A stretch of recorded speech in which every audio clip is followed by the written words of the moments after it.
What's up everyone, welcome back to a brand new video. Well, I guess a remake. This is a scenario that I've covered before and it's pretty fitting because it just passed its 4th anniversary. Get it? Super Saiyan 4? Never mind, sorry. But as the title implies, this story will be focused around Saiyan tails. More importantly, the fact that they grow back. Instead of permanently disappearing, what if the Saiyan did keep their tails? With that out of the way, let's begin. So, as we know, Saiyan tails will stop regrowing after a certain point. They do regrow, but once you're at a certain power, it seems they just completely disappear. This also applies to kids too, because like we saw with Goten and Trunks, whether it's due to the power explanation or the genetic explanation, either way there was a potential for them to be born without Saiyan tails, and of course that happened. So these are the only two things we'll change. Every Saiyan's tail will grow back regardless of when it's taken off, and every person with any Saiyan blood in them will be born with a tail. That might sound like a small cosmetic change, but having tails relevant throughout the entire story will actually change a lot. Our story begins after King Piccolo's defeat because this is the first case of Goku not growing his tail back. Naturally, Kami tries to take off Goku's tail because it's too much of a risk, but it ends up growing back, and he tries to remove it again, and the same thing happens. And each time he does it, Goku's tail grows stronger and more resilient. Before, Goku's tail was a weak point, but now the tail's grown tougher, and grabbing that's not going to incapacitate him. And Kami comes to see that it's pretty clear Goku's tail is going to keep growing back. This isn't going to work. The only thing he could do is actually use Shenron to make sure the tail's gone permanently, but it's not really worth it. Goku wonders why Kami keeps cutting off the tail in the first place, and Goku further learns about what happens when he actually loses control, which also means earlier on, he learns about the fact that he was the one responsible for killing Grandpa Gohan. And it really puts things into perspective for him. He sees why this is a big issue. But what if he can control that power? And Kami says that might actually be the only way to do this going forward besides having Shenron permanently remove the tail, which Goku doesn't really want either. The issue is they'll have to wait for a full moon for this, and that only occurs about once a month. At least by real Earth standards. But we'll use that. Once a month, Goku trains as a Great Ape. At first it doesn't really do anything, and despite him being much stronger than Kami as a Great Ape, he's completely off guard and uncontrolled, so Kami's able to cut his tail off. Dealing with the Great Ape isn't too daunting, especially when Kami could just teleport around him. Being a Guardian does have his perks, he could teleport anywhere on Earth after all. So the first few months they do this, Goku can't really control the form, and Kami simply has to cut his tail off, with it regrowing back a few days later. But soon enough, Goku ends up actually controlling the form a little bit, and at one point he's actually coherent as a Great Ape. But even stranger is that he could feel that power surging through him without a full moon. And this isn't the first time either. Against King Piccolo he felt that in his final attack. It might be a coincidence, or it might be related. He's not entirely sure yet. This was a minimal part of his training because obviously he can't really use this form whenever he wants. It's only when there's a full moon out. It's a shame. Goku would love to use this power more, especially now with it under control, but at least that means his tail isn't a risk anymore. And of course he's trained it as an extra limb. He can use it basically as an extra arm, which is great in combat. Especially because the 23rd World Tournament eventually rolls around. And nothing's really going to change here. Goku having a tail doesn't really affect much at first. I think the only difference here is that Goku would be marginally stronger, but not by a lot. In terms of power levels, probably just a double-digit increase. Of course, at some point, Piccolo goes giant. It would be really great for Goku if he could transform right now. But again, he can't just do it whenever he wants because there's no full moon here. It would be great if he had a technique where he could create a full moon whenever he wanted, but there's no way that's possible. Goku's beaten down by Piccolo, but his determination fuels him. He keeps on going in the fight, and at one point it seems like he might have won, but then Piccolo hits him with an attack gravely injuring him. But still, he has that determination to win, and he finishes off the fight just like he did normally, flying into Piccolo. But at the very last second, he feels that surge of power again, and it's enough to make Piccolo freeze with terror too. It brings him back to his previous incarnation as King Piccolo. He experienced that same power before. Goku's strength dramatically increases, and thankfully this doesn't kill Piccolo.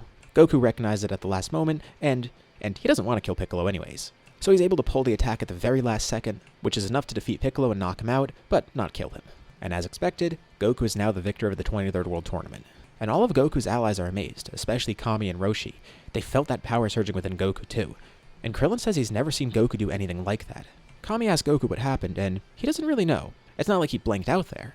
But it was almost the same sensation as him transforming to a Great Ape, but obviously he didn't. It's like he could feel the power of that coursing through his veins, the ferocity of it flowing through him. And Kami has a theory as to what might be happening. He might be learning to use that power without transforming, especially because he's done something similar before. All of those times his tail has been removed, his body would have wanted to transform but couldn't, especially because whenever it was removed, that was in the light of the full moon.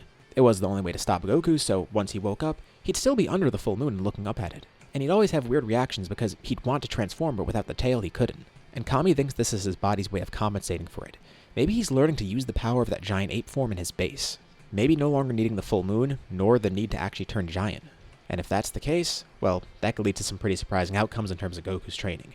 Although for the foreseeable future, Goku's not really going to be training too intensely because he did still propose to Chi-Chi, and he marries her right after the tournament. and we enter the 5-year time skip. Now, even though Goku's not really training too intensely, there is a change over this time skip.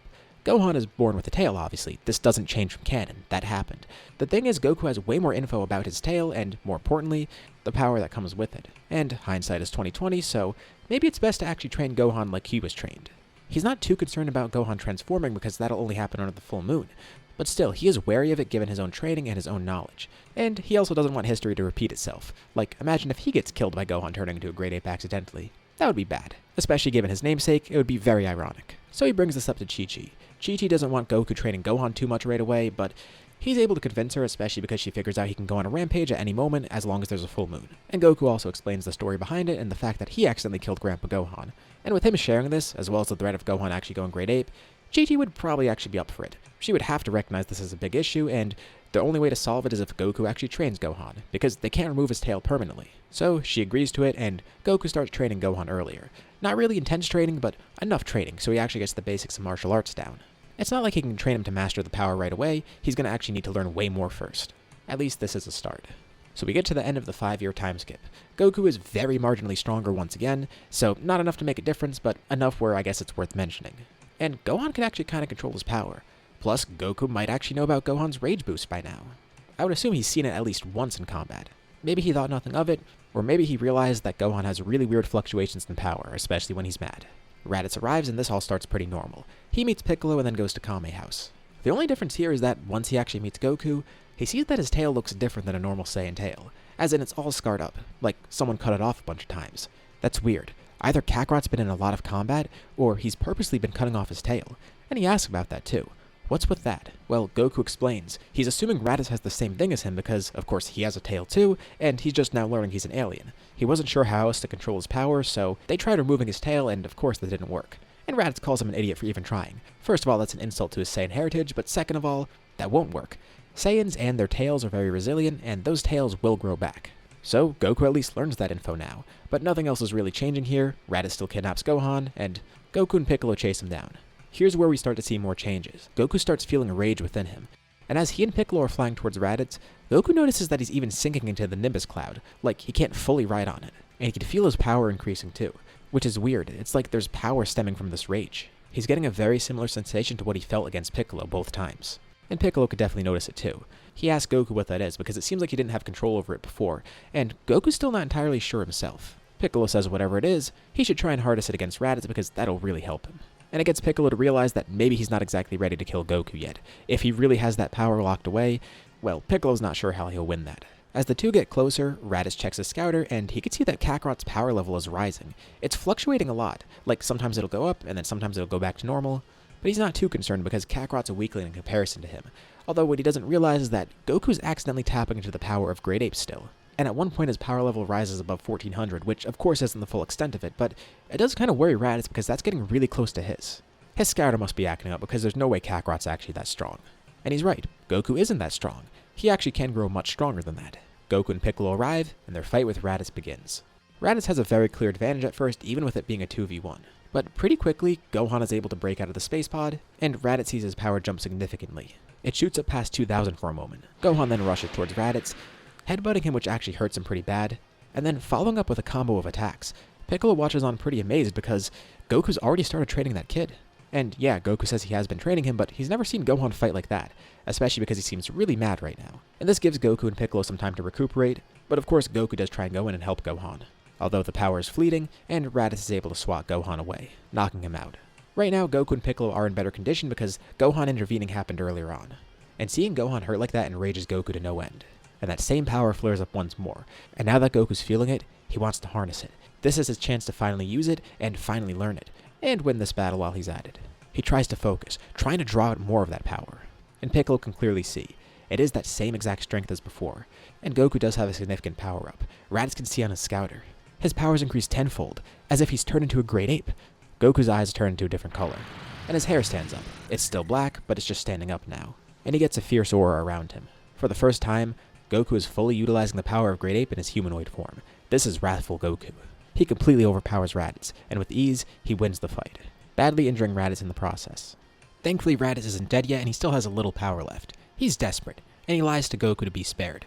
Of course, Piccolo's not buying it, but Goku listens momentarily, just like he did in the main story. But this is just so Raditz could buy some time for himself to focus. He finds it hard to pull this off, but he tries. He has no other option. Out of nowhere, Raditz uses the last of his power to jump into the sky, and then a ball of energy forms in his hands. He throws it right up in the air. It's an artificial moon. Piccolo and Goku have no idea why he's throwing a random ki blast up into the air. But when Goku sees it, he feels the same sensation he does when he transforms into a great ape. But since he's already unlocked it in its humanoid form, he doesn't actually transform here. But Raditz of course transforms. Although this also means Gohan transforms too, because he looks up trying to see what's happening, immediately after regaining consciousness. And Raditz is elated. He pulled it off. This is his victory. But another great ape emerges. It's Gohan, whose power is also rising due to his rage. Plus, Goku, of course, is using the same power, and it's not enough to contend with Raditz because now, Raditz does individually have the upper hand. Although, the fight is more even because Raditz is pretty badly injured, and he had to utilize some of his power to create the Power Ball. Meanwhile, Goku's a bit injured, but his power mostly remains the same. He simply used this power in this humanoid form. And Gohan is completely unpredictable, but now has the same boost. Piccolo says he has an idea. They just need to hold off Raditz for a bit. Raditz gets a little too ahead of himself and starts to play with his food because he is stronger than both Goku and Gohan individually, and Gohan is completely uncontrolled. Plus, Goku is smaller, which Raditz views as an advantage. Although just because he's smaller doesn't mean he doesn't have a lot of power and speed, especially with Raditz losing a lot of his own over this fight. Raditz tries to step on Goku, but then feels a sharp pain in his tail. Looking over to see the culprit, it's that Namekian. It's a good thing he left his tail wide open, because Piccolo was able to use his new attack, the Makanko Sappo, cutting clean into Raditz's tail and slicing it off. And Raditz de-transforms, but of course Gohan and Goku don't.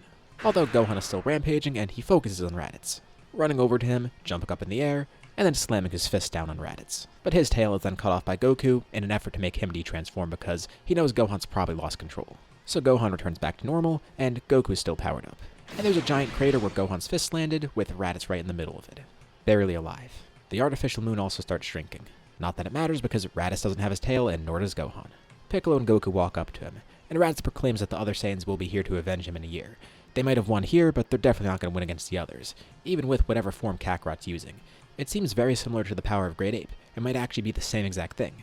Raditz doesn't know for sure, but as he dies he leaves his brother with a compliment. Well done. Maybe he underestimated his brother. But the power of a low-class warrior is nothing against an elite Saiyan, and Kakarot will soon come to find that out.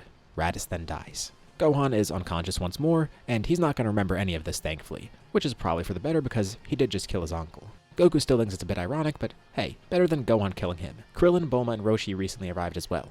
Seeing the final outcome of this battle, it looks like it's in the Sun family's blood to accidentally kill your relatives as a great ape.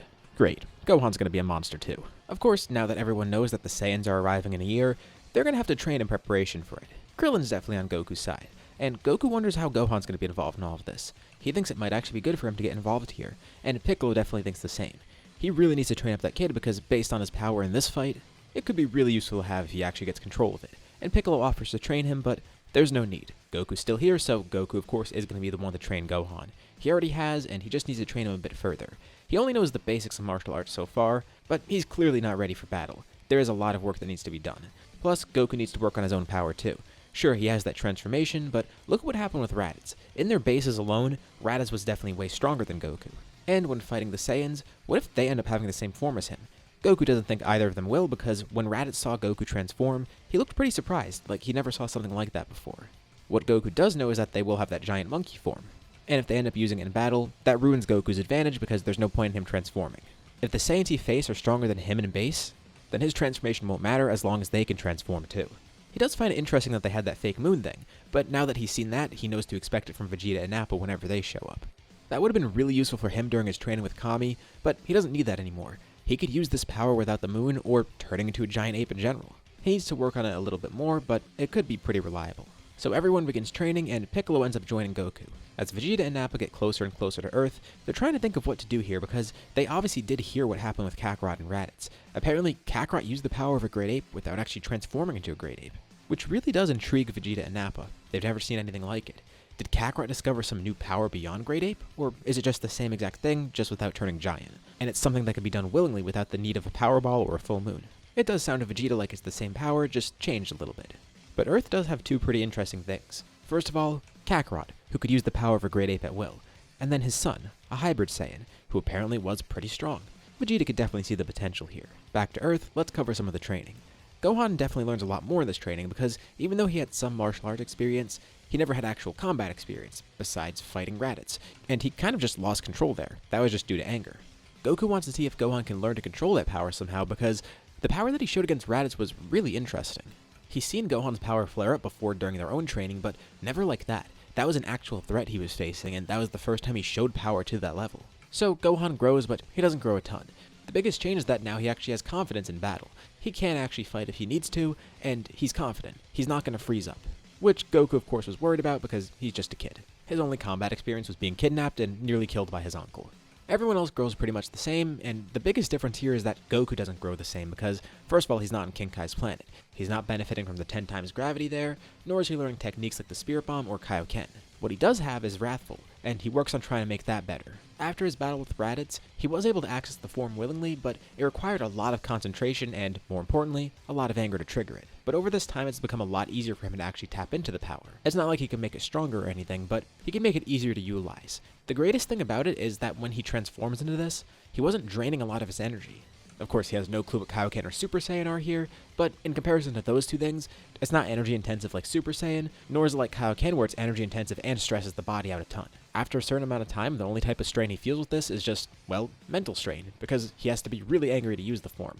But he can control his anger a lot better, so this is also kind of good training for him mentally too. He's a lot more in tune with his emotions, which is pretty great. Plus, again, the biggest upside here is that he's not dead, and hopefully it stays that way. The Saiyans, of course, eventually show up. And we have the same exact group that encounters them, except this time, Goku is there. Otherwise, it's the same group. First off, Nappa sends out the Cybermen. Krillin takes out a couple of them, and then Yamcha goes after one of them. Yamcha almost actually dies to one of the Cybermen, but Goku's able to intervene in the last second, killing the Cybermen before he could self-destruct and kill him and Yamcha in the process. As for the rest of them, one actually goes after Gohan, and he's able to actually defeat that Cyberman. But they're all defeated, and thankfully no one died here, with Goku mostly hanging back, letting his friends handle this. They did have that under control, which is pretty impressive because those Cybermen are like one Raditz. So that makes Goku pretty confident. The group's doing well here. But Vegeta and Nappa notice that Goku's hanging back, almost like he's too confident in his friends. Well, he is. The Cybermen weren't too big of an issue, and he knew they could handle them. But he's the main event, and Nappa's tired of waiting. He's gonna fight Kakarot first, so he challenges him, and Goku accepts it. Their 1v1 begins. Like I mentioned, Goku obviously wasn't with King Kai, so he probably wouldn't be as strong as he was normally here. I think he would still be stronger than Nappa, but by a small amount, not by a decisive amount. In base, he's slightly above Nappa. So he fights, and it's a little bit tough, but he ends up winning in the end. Nappa can't believe the power he's witnessing from this low-class warrior. The worst part is, he didn't even use that power of the Grade 8 form. That was just his regular power, which is worrisome. Goku then sets his sights on Vegeta. But before they fight, Nappa then gets back up. He's angered. Kakarot held back while defeating him. He's too confident, and he needs to put Kakarot in his place. He'll make Kakarot use his full power. So, he then turns to Gohan, rushing towards him as he charges Ki, ready to attack Gohan. This should make Kakarot stop holding back. And it does. Goku of course sees this, and instantly he goes into his wrathful form, moving to Nappa so quickly that he can't even react.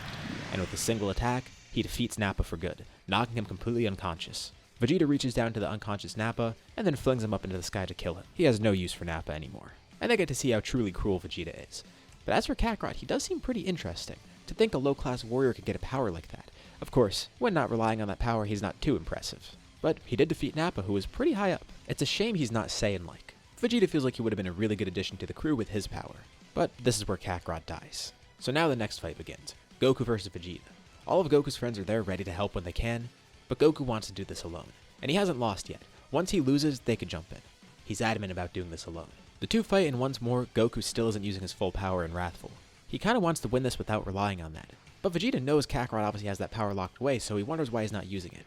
Well, it's also kind of strategic, and Goku obviously doesn't say this out loud, but he knows that once he uses it, Vegeta might try and transform into a Grade 8 himself, and the fight will just be the same, except both of their powers get multiplied. Plus, it would be more satisfying to have a regular fight in base. But his base power definitely isn't enough here, and Vegeta wants him to take this more seriously. Vegeta is able to overwhelm him, and it looks like Goku loses at first. Goku did just have 2 fights back to back, and he's not too injured, but he's a little winded. And Vegeta is now determined to draw that power out of Goku. So he holds up a hand, charging a Ki blast in it, slowly walking over towards Goku. Vegeta's fully powered up, and nothing Goku can do can hurt him right now.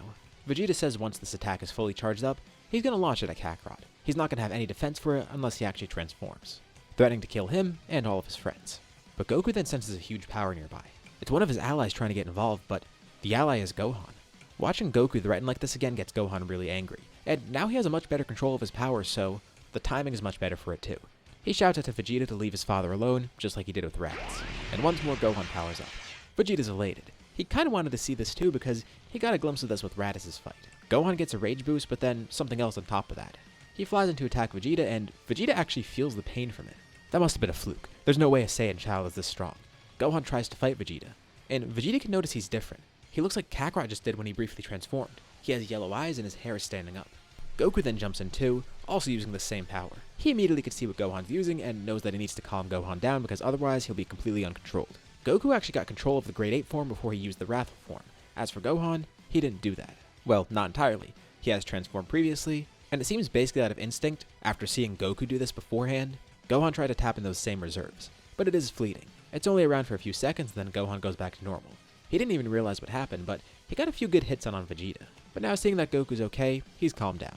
Well, Goku definitely has to deal with that later on. But now he's transformed just like Vegeta wanted, and Vegeta got to see Gohan do the same thing. Temporarily, Gohan was a bit stronger than Vegeta. And as of now, with Goku using this form too, he is stronger than Vegeta, by a pretty large margin. And Goku tries to make the fight quick. He can't have Vegeta transforming himself. Or if he does transform, he at least needs to get his tail off. So they're focused on that. His Wrathful form gets him far above Vegeta, but he knows if Vegeta transforms, they're done for. Vegeta's trying to kill everyone, and Goku can't risk that. So during the fight, the first thing he does is actually go for Vegeta's tail. And with an advantage in power and speed, he's able to outspeed Vegeta, and also briefly stun him. Then going for the tail, cleanly taking it off. Which enrages Vegeta to no end because first of all, he cut off his tail. Of course he'd be mad about that. But second of all, he realized what Kakarot's doing here. He's preventing him from using that same power, so he can't use it in this fight. With that, Kakarot basically won the battle. It's a sneaky move, and it's a sign of disrespect, and Vegeta's not going to stand for it. Quickly he backs off, and then jumps into the sky. He knows one way to actually kill Kakarot for good, and he begins charging a Gallic gun aimed directly at the planet itself. He's not even aiming for Goku or anyone around him, just the actual planet. This will go right to the core, and Vegeta will escape in time before the planet explodes. As for the rest of them, they'll all be stuck here on a destroyed planet. But as Vegeta launches the beam, Goku goes right below it, charging his own Kamehameha quickly. His blast goes straight upwards. Vegeta briefly struggles against it, but he can't overpower the attack. His beam is completely engulfed by Goku's, and then he's engulfed by Goku's attack. But at the last second, Goku dials it back because he doesn't want to kill Vegeta, so he takes the full force of the blast, and he's sent flying up into the sky. A few moments later, he then falls down, injured and defeated, crashing into the dirt nearby. The rest of the group walks over. Well, it's a good thing they trained just in case, but it is also good that they didn't need a fight here because Vegeta definitely would have been too much for all of them. Even combined, they don't know if their power would have been enough to fight him. Individually, definitely not, so it's probably best that Goku handled it. But now, they need to decide what they do with Vegeta. And everyone pretty much agrees that, yeah, they should kill him.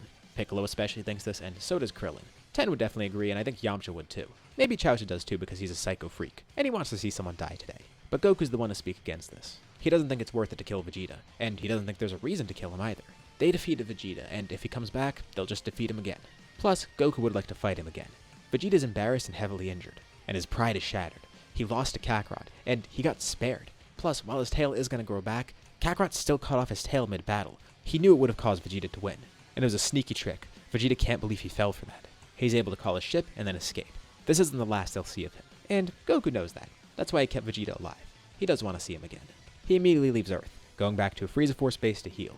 Now, what is Vegeta going to do after this? Well, he's not going to go to Namek because he doesn't know about the Dragon Balls, and thankfully, nor does Frieza. That was never discussed over the Scouter, and Vegeta actually went to Earth because he was more interested in Goku's power, plus there was that hybrid Saiyan there too, but he left empty-handed. No extra Saiyans, no new power, no Dragon Balls.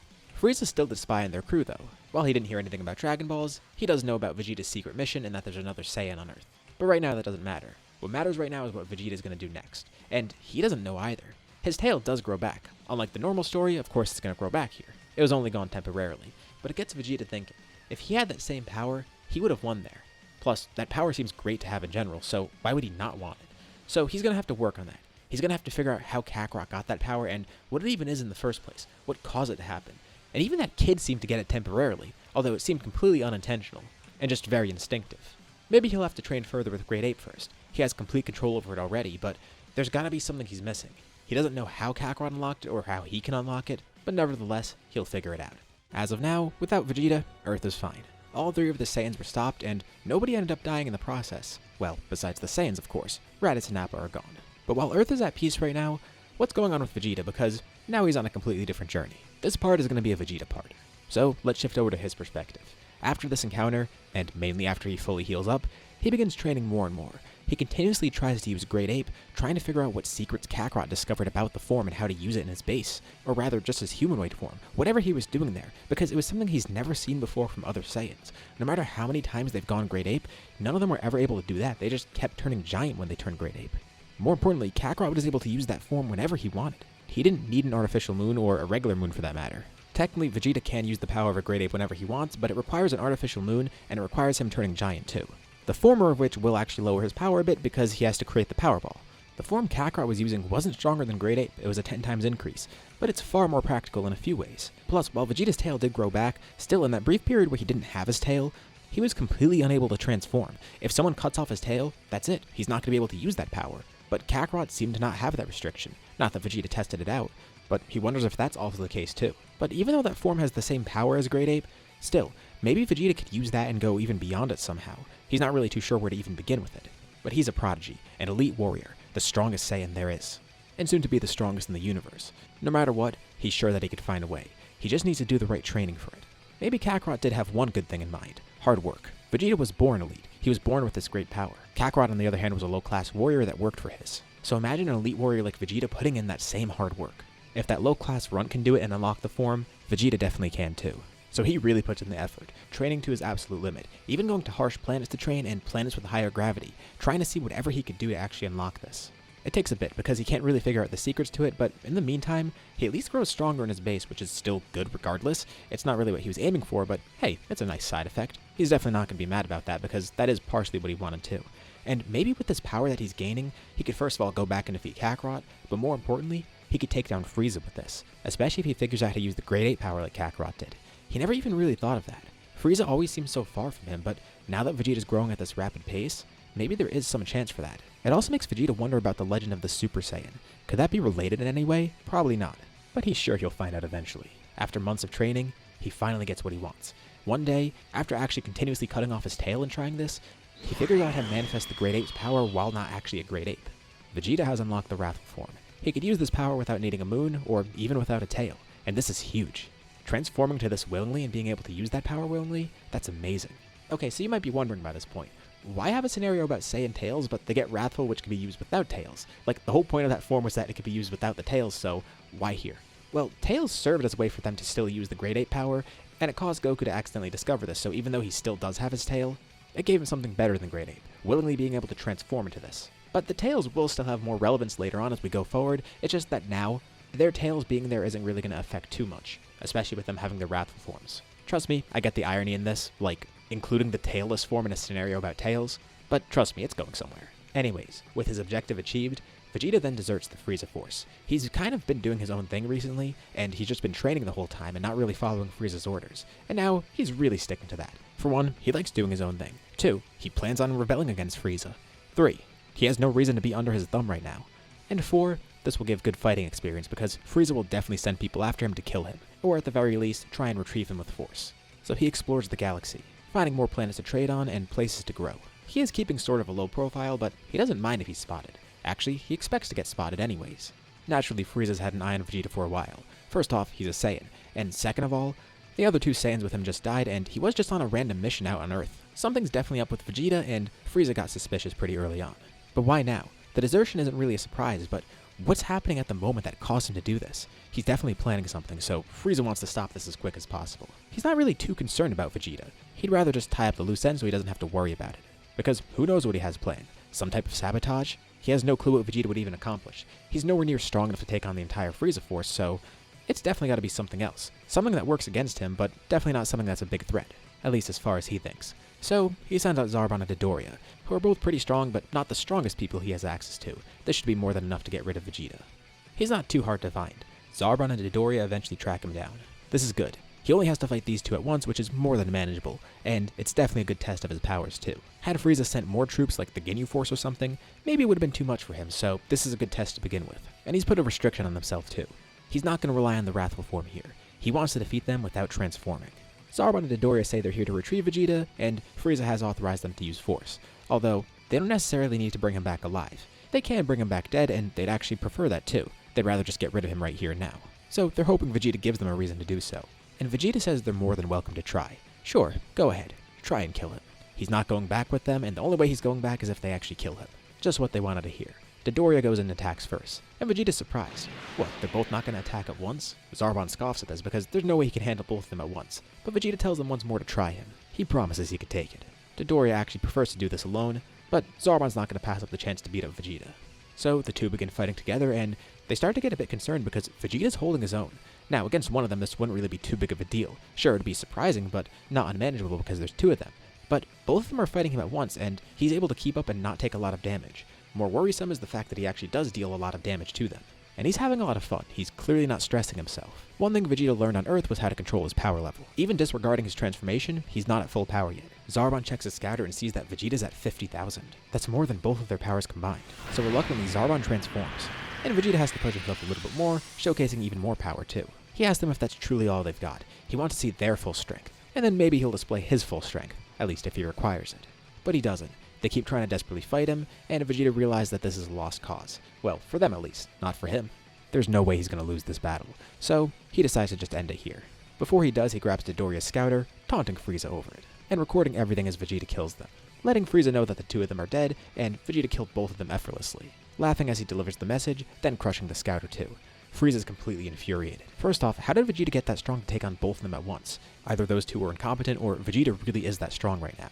Either way, Frieza needs to send out more troops, and he's going to get more serious this time. He calls up the Ginyu Force. They were actually planning to go to a planet called Yardrat next, but Frieza changed the order. Their objective is to now find Vegeta, and not to take him back dead or alive, simply just take him back dead, or completely obliterate him. Frieza doesn't care, he just wants Vegeta dead. So the Ginyu Force is sent out next, and it takes a few weeks, but they eventually do track down Vegeta. He still never showcases full power against Zarbon and Dodoria, and he did hold back a bit in that fight just so they could injure him more, because when they injured him, then he can exploit power boost from healing. So he did grow a little bit from that fight, plus all the training he did afterwards. So the Ginyu Force doesn't really know what to expect. They land on the planet that they located Vegeta on, and they don't see him anywhere. But a stray blast comes out of nowhere. The stronger Ginyu Force members are able to react quick enough, but not the weakest, Goldo. Vegeta aimed for him because he was the weakest, but this is also good because he got rid of the guy that could just stop time whenever he wants. That blast instantly kills Goldo, leaving the Ginyu Force without their fifth member so they can't pose properly. But just as important is the fact that they already lost one of their members and they didn't even start fighting yet. Well, Goldo wasn't the strongest of them, so that doesn't really matter too much. And then Vegeta finally shows himself, launching a few more blasts towards them, and it kinda injures Jace, Birder, and Raccoon, but Ginyu was able to tank the attack. Vegeta didn't hold back with it either, but they were all on guard. Vegeta says there's no point in exchanging words, they should just get the fight over with. And out of curiosity, Ginyu pulls out his scouter and reads Vegeta's power level. Right now, he isn't holding back. And Ginyu is honestly pretty surprised at what he sees. Well, it's not completely unmanageable, especially with 4 of them. Vegeta's power right now is at 80,000, which is insane. They never would have expected him to grow that strong. He's actually stronger than everyone on the Ginyu Force besides Ginyu, at least individually. With them combined, they'll definitely be enough to take him on. But it's no wonder he took on Zarbon, Dodoria, and even killed Goldo that effortlessly. A power of 80,000 is definitely impressive, but it's not something they can't work with. Jace and Birder go in to fight first, and Vegeta easily recognizes that if they all fight together, he won't be able to win, at least in his base form. So he tries to pick them off as quickly as possible.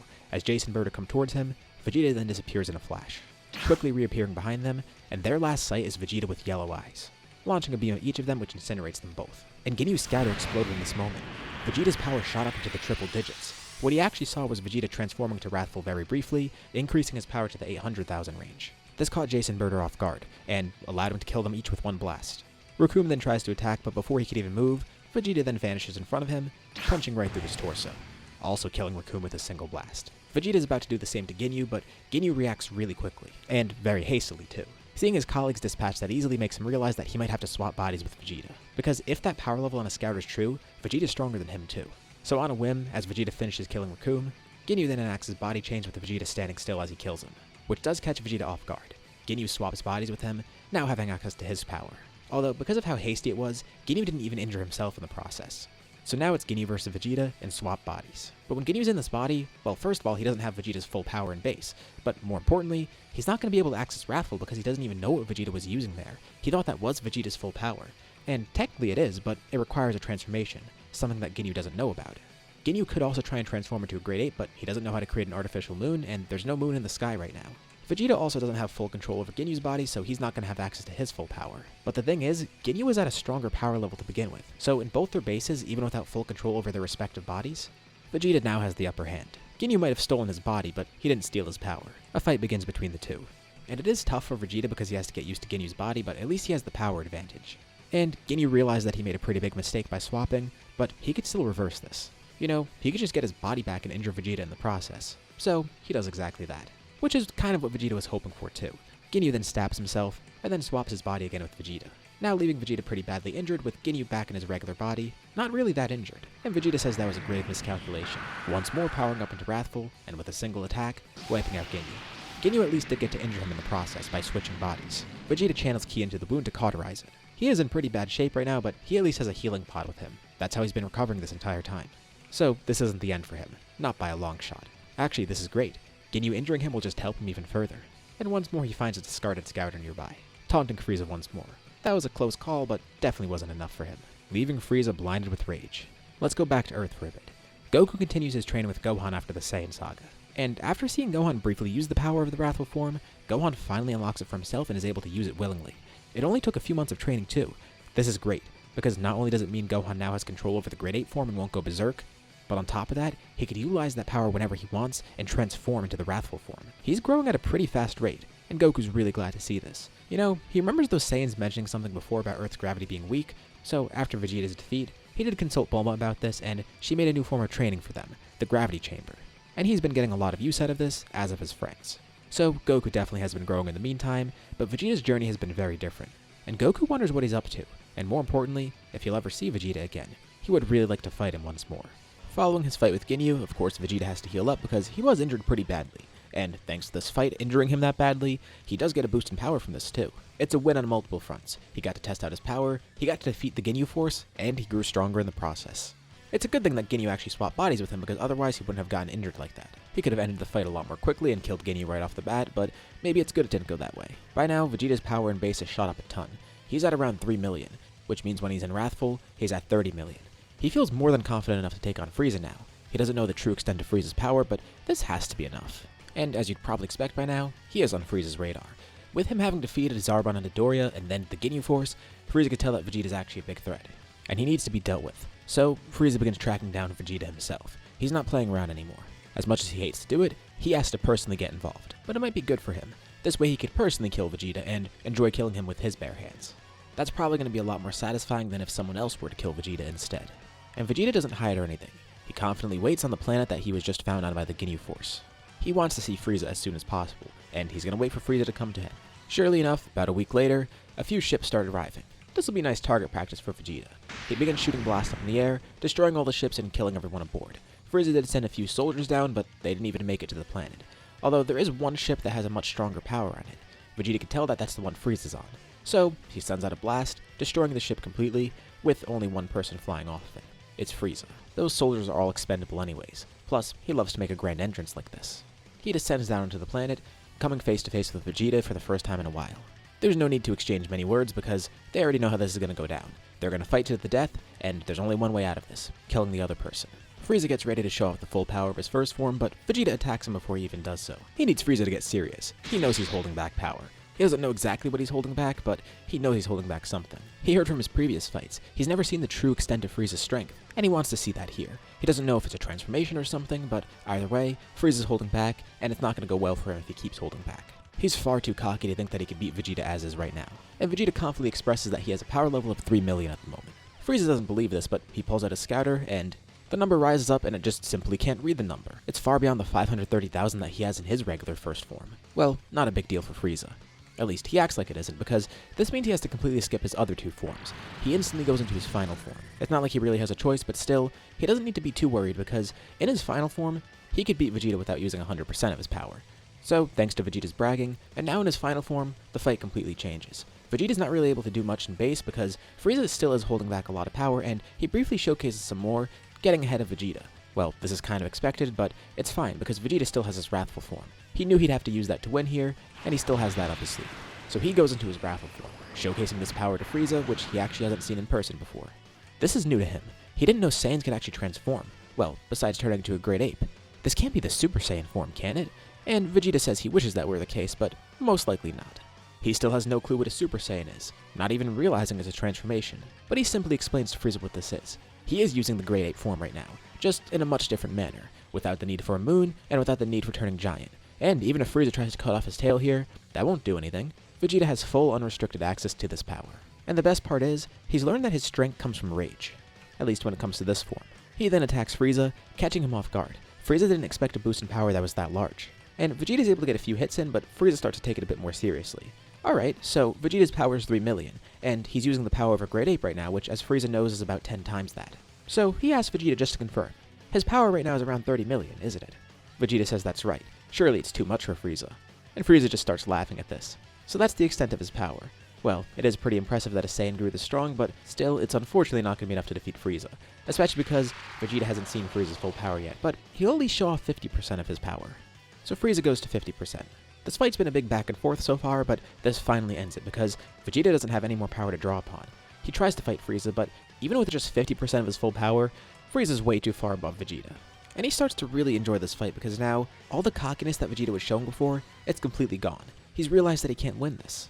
Frieza finds it very hilarious. He starts messing with Vegeta too, taunting him more, and of course, taking out his anger on him because he did kill a bunch of his troops, and betrayed him in the process as well. Frieza's not going to make this a quick or painless death for Vegeta. No, he's going to draw this out as long as he can.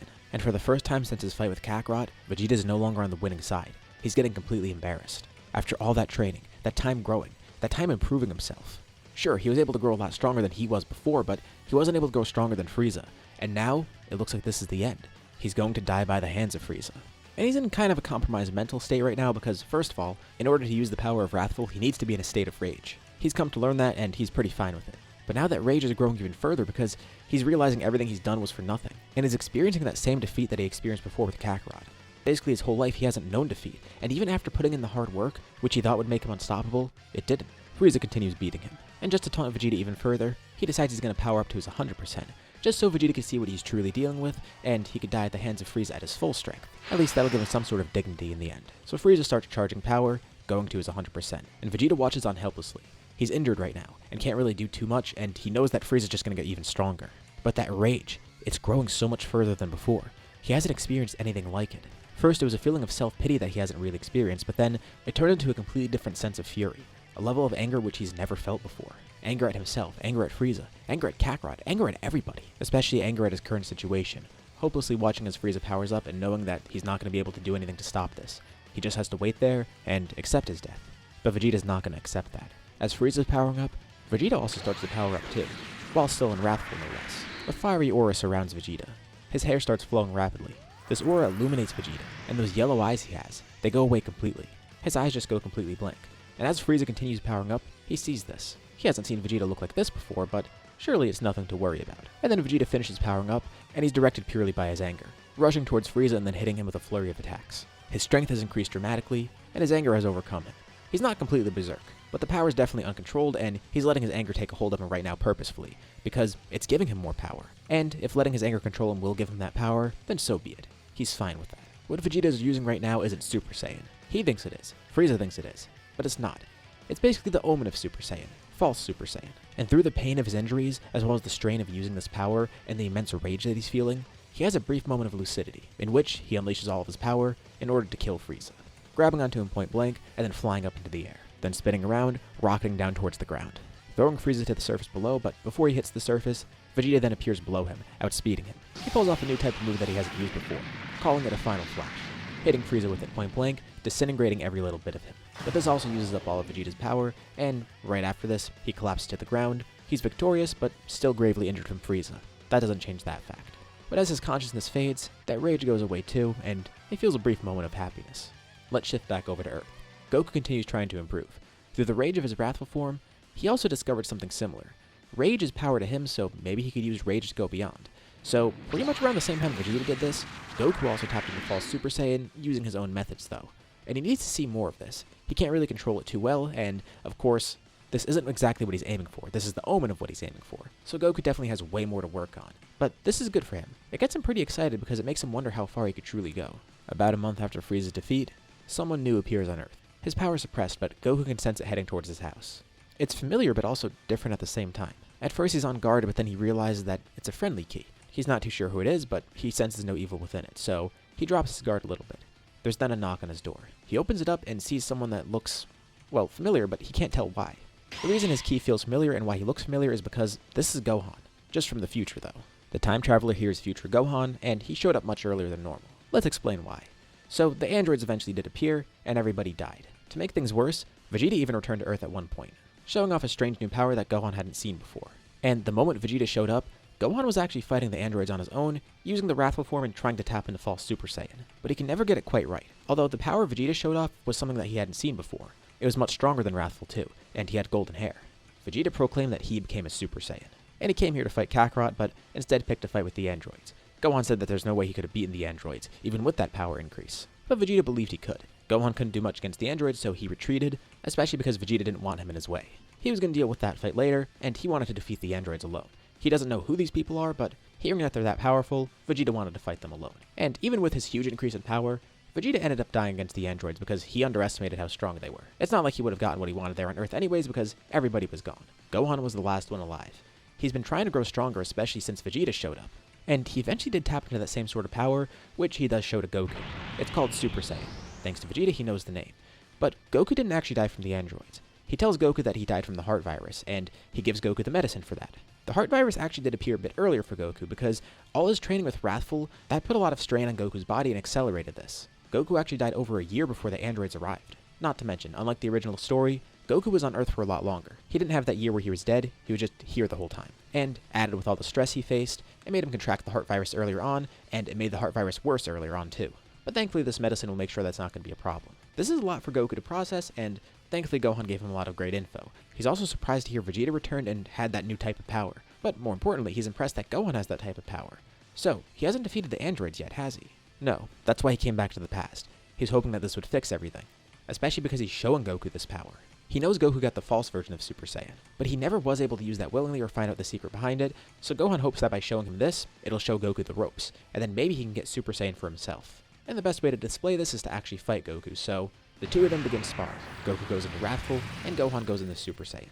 The fight is very brief because Gohan has a much stronger form, but Gohan is reminded of how strong Goku used to be. And amidst the battle, he does try and get Goku to tap into the false Super Saiyan form again, and he does do so, but it's very brief, and he loses his grasp on it. He's not quite there yet, but Goku thinks that he's kind of getting the hang of it now, especially thanks to Gohan showing him Super Saiyan and showing him how he transforms. He can start applying that to himself. He's basically getting all the secrets here about the form. And Gohan can tell that Goku's close to this. He just needs to unlock this and make sure he doesn't die of the heart virus. And then, once the androids show up, they'll be more than prepared.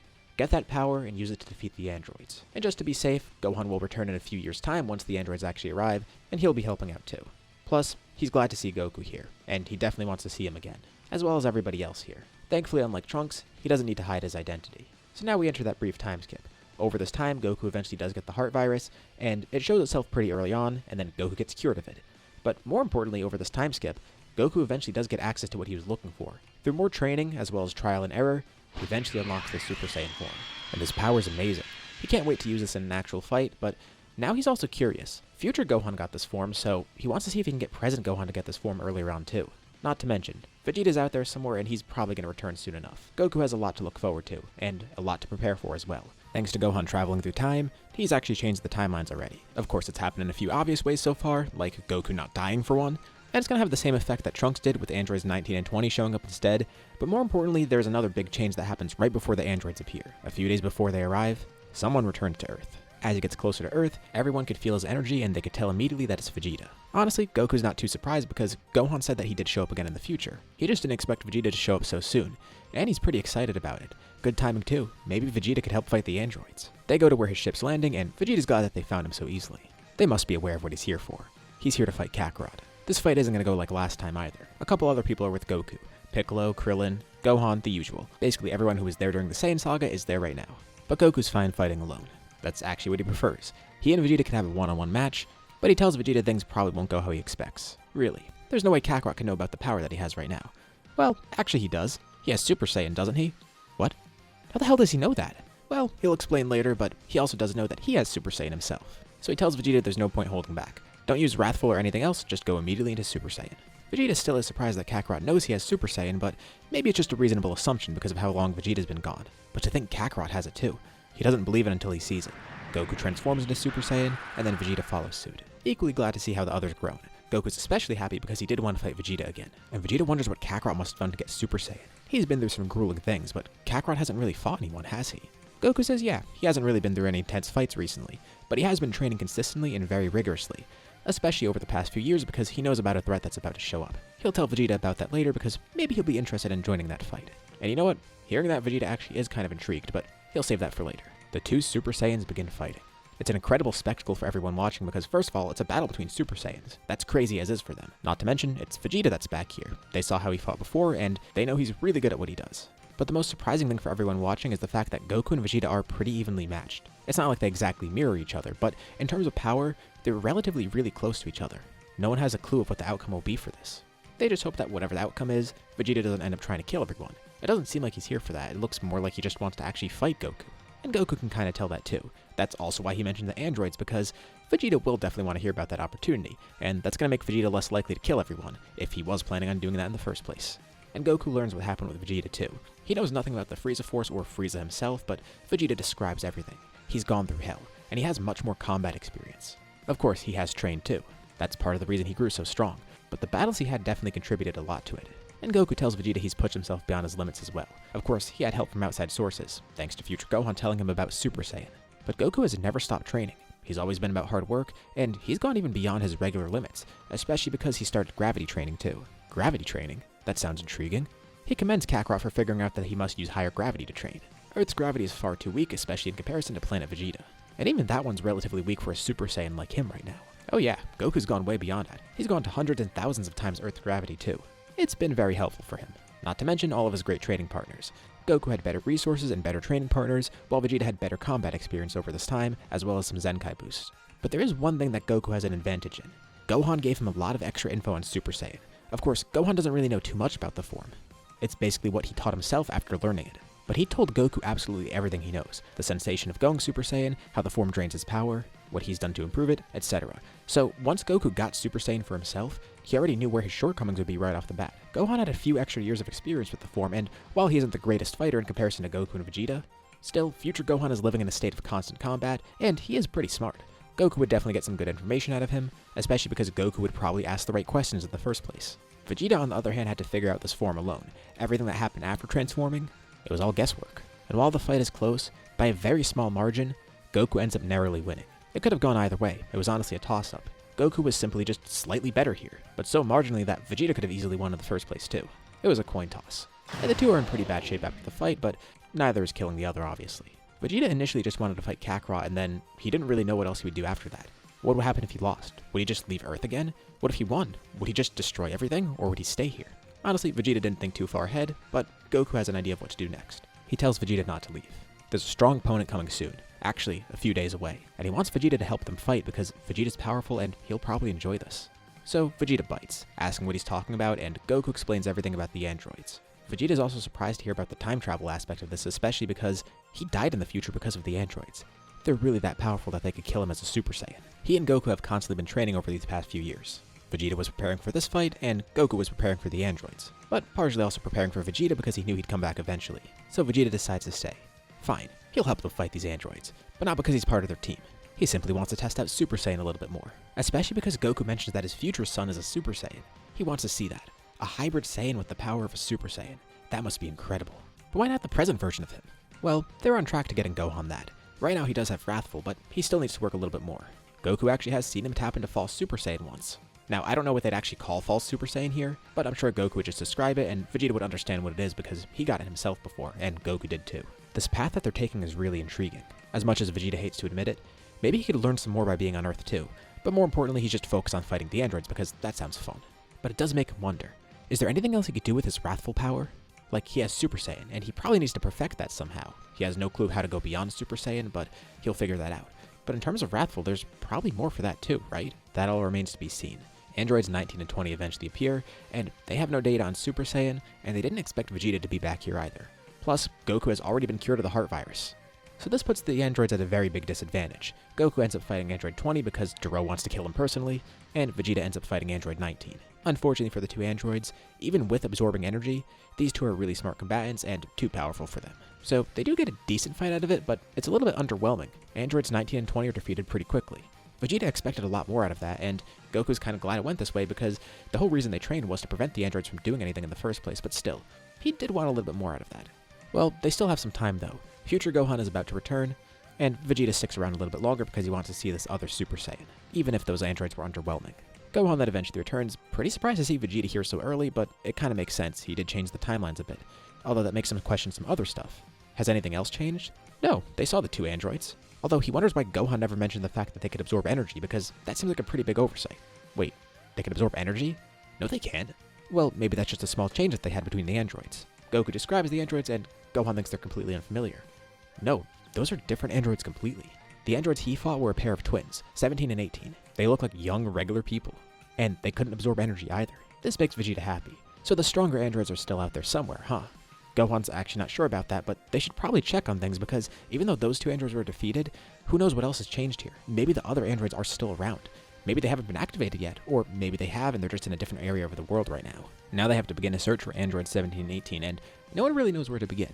I mean, I feel like eventually, with Bulma's help, they could figure out that it was Gero that they fought. Although that's probably not going to happen right away, and then they still have to find Gero's lab after the fact, which will still take some time. So they spend a while searching. And weirdly enough, Bulma comes across something else.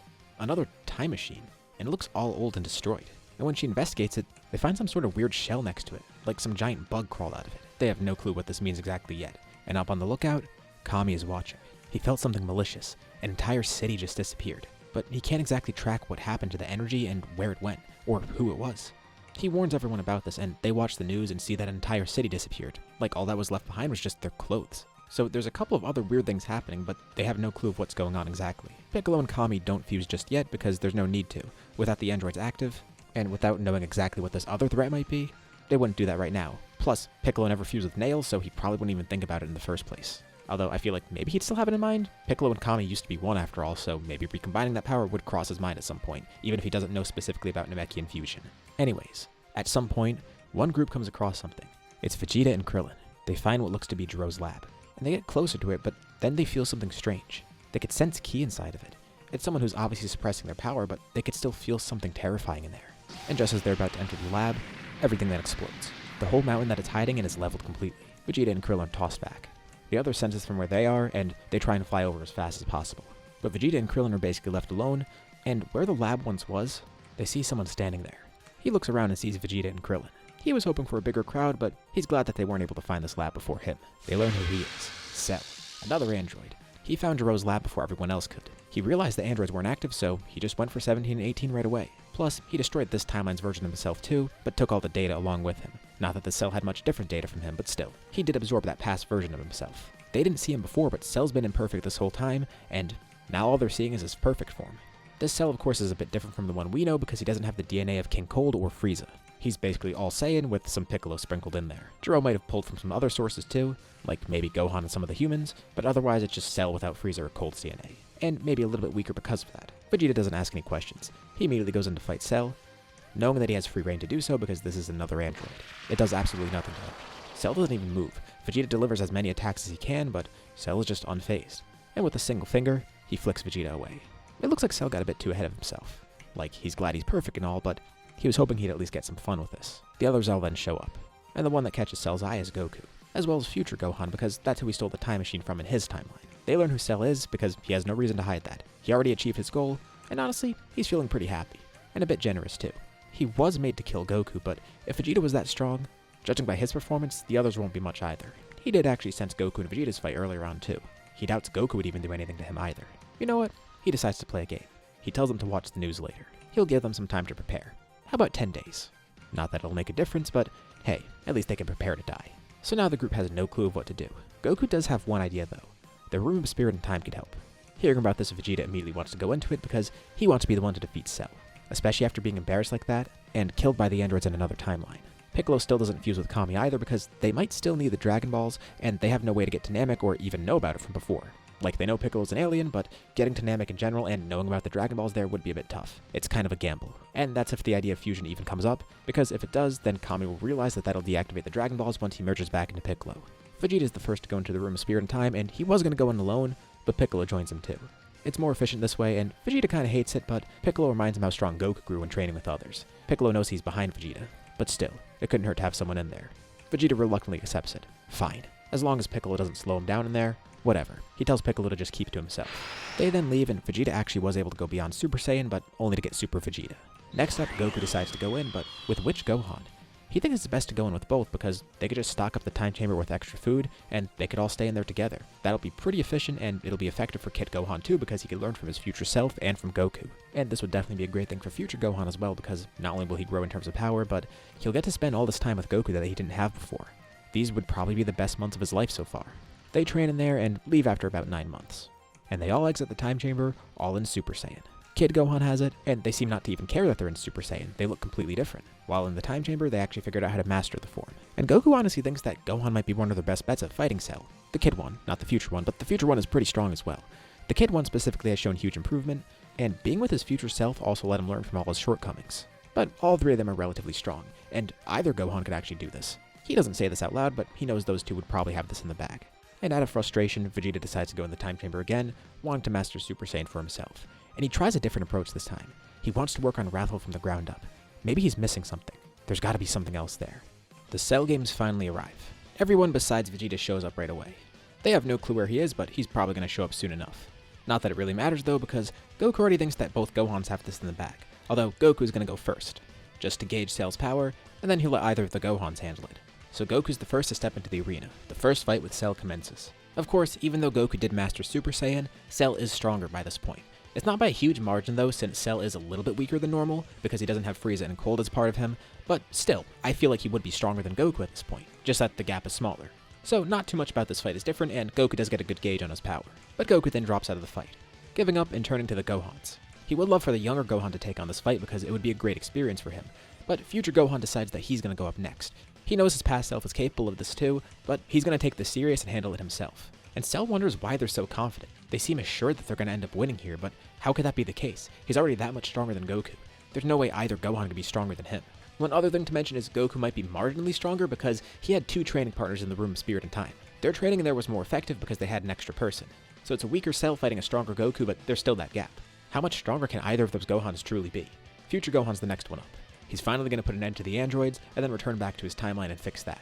He and Cell begin fighting, and it doesn't really go anywhere at first. That's because Gohan's also trying to be cautious and he's trying to conserve his energy. And Cell could pick up on this right away. He's holding back for some reason. The reason Gohan's doing this is to make sure Cell isn't holding back himself, but no, Cell goes full power. And Gohan still is able to keep up with him, and that puts his mind at ease. Now he knows for sure. He will be able to defeat Cell here. Gohan then starts charging energy. Then there's a bright flash of light. He transforms. Remember how I said having extra people in the time chamber made them stronger? Well, it also made their training a lot more effective. Goku hasn't been able to do this yet, but both Gohans have ascended Super Saiyan, achieving Super Saiyan 2. Kid Gohan was actually the first one to showcase this briefly, but he wasn't able to grasp it.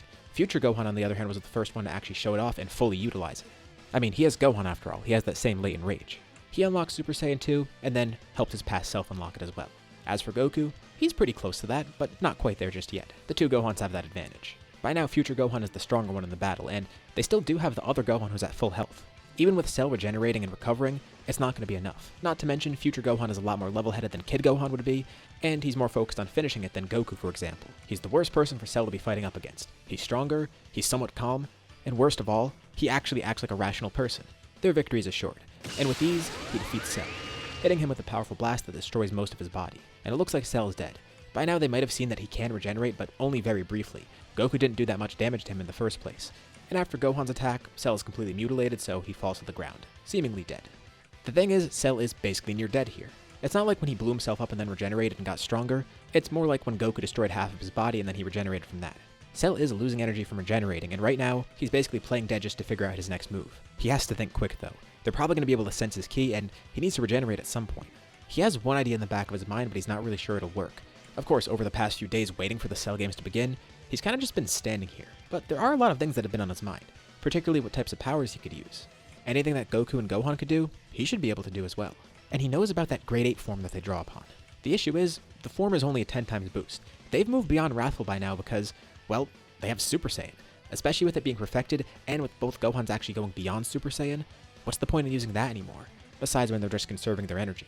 Super Saiyan is way better, and with it being mastered, they could use it in a calm state of mind. But Cell knows that they're able to grow from rage, particularly both the Gohans. And that's how that Wrathful form works as well, so what if he were to use that for himself? It's going to work differently for him because he's basically already drawing on the power of a Super Saiyan. So would he be stacking the 2 of them together? He's not even sure if this will work. This is all hypothetical, but he only has one way to find out, and this is a last-ditch effort. Well, besides blowing himself up, that is. That's the real last-ditch effort. Cell then regenerates. and the instant he regenerates, he holds up a hand, charging a strange ball of energy in it. No one knows what he's doing at first, but when Goku and both Gohans look at it, they have a familiar feeling inside of them. What they're looking at is a power ball. They could feel that power being drawn out. Of course, they're already Super Saiyans, and they could just suppress that power.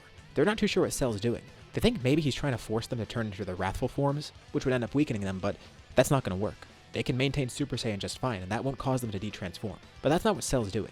He's trying to draw the power out of himself.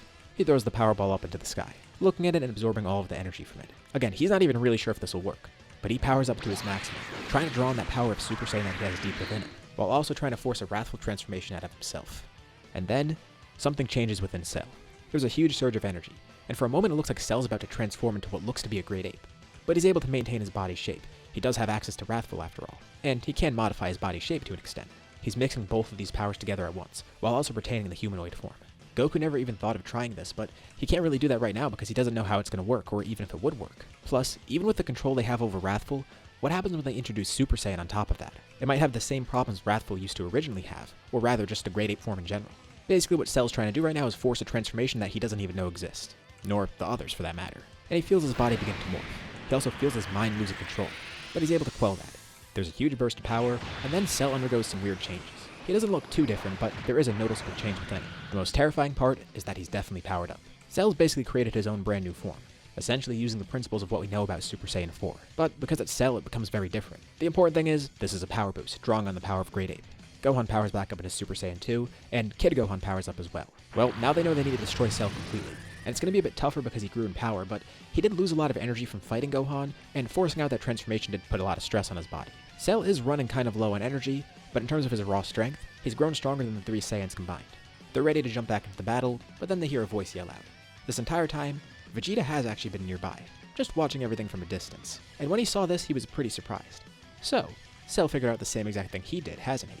He's actually been saving this for a fight with Kakarot. He was watching the fight between Gohan and Cell just to see what that Super Saiyan 2 form's like, but he kinda knew deep down that he might have to fight Cell himself. Which is fine, he's definitely not gonna turn that down. Although he really hoped to surprise Kakarot with this. That extra time he spent in the time chamber was really beneficial for him. Unlike before, he didn't spend the whole time in there with Piccolo. Piccolo also wasn't seeing crazy gains, and going in there with Vegeta wasn't really great, so no one's seen what Vegeta's been up to. In the time chamber, he achieved two things. First off, he mastered Super Saiyan. But then he found something brand new, essentially what Cell just figured out himself. And he thanks Cell for creating the fake moon. It's gonna save him some trouble. Vegeta goes Super Saiyan, and then looks up at the fake moon. Unlike his wrathful form, he can't just draw this out right away.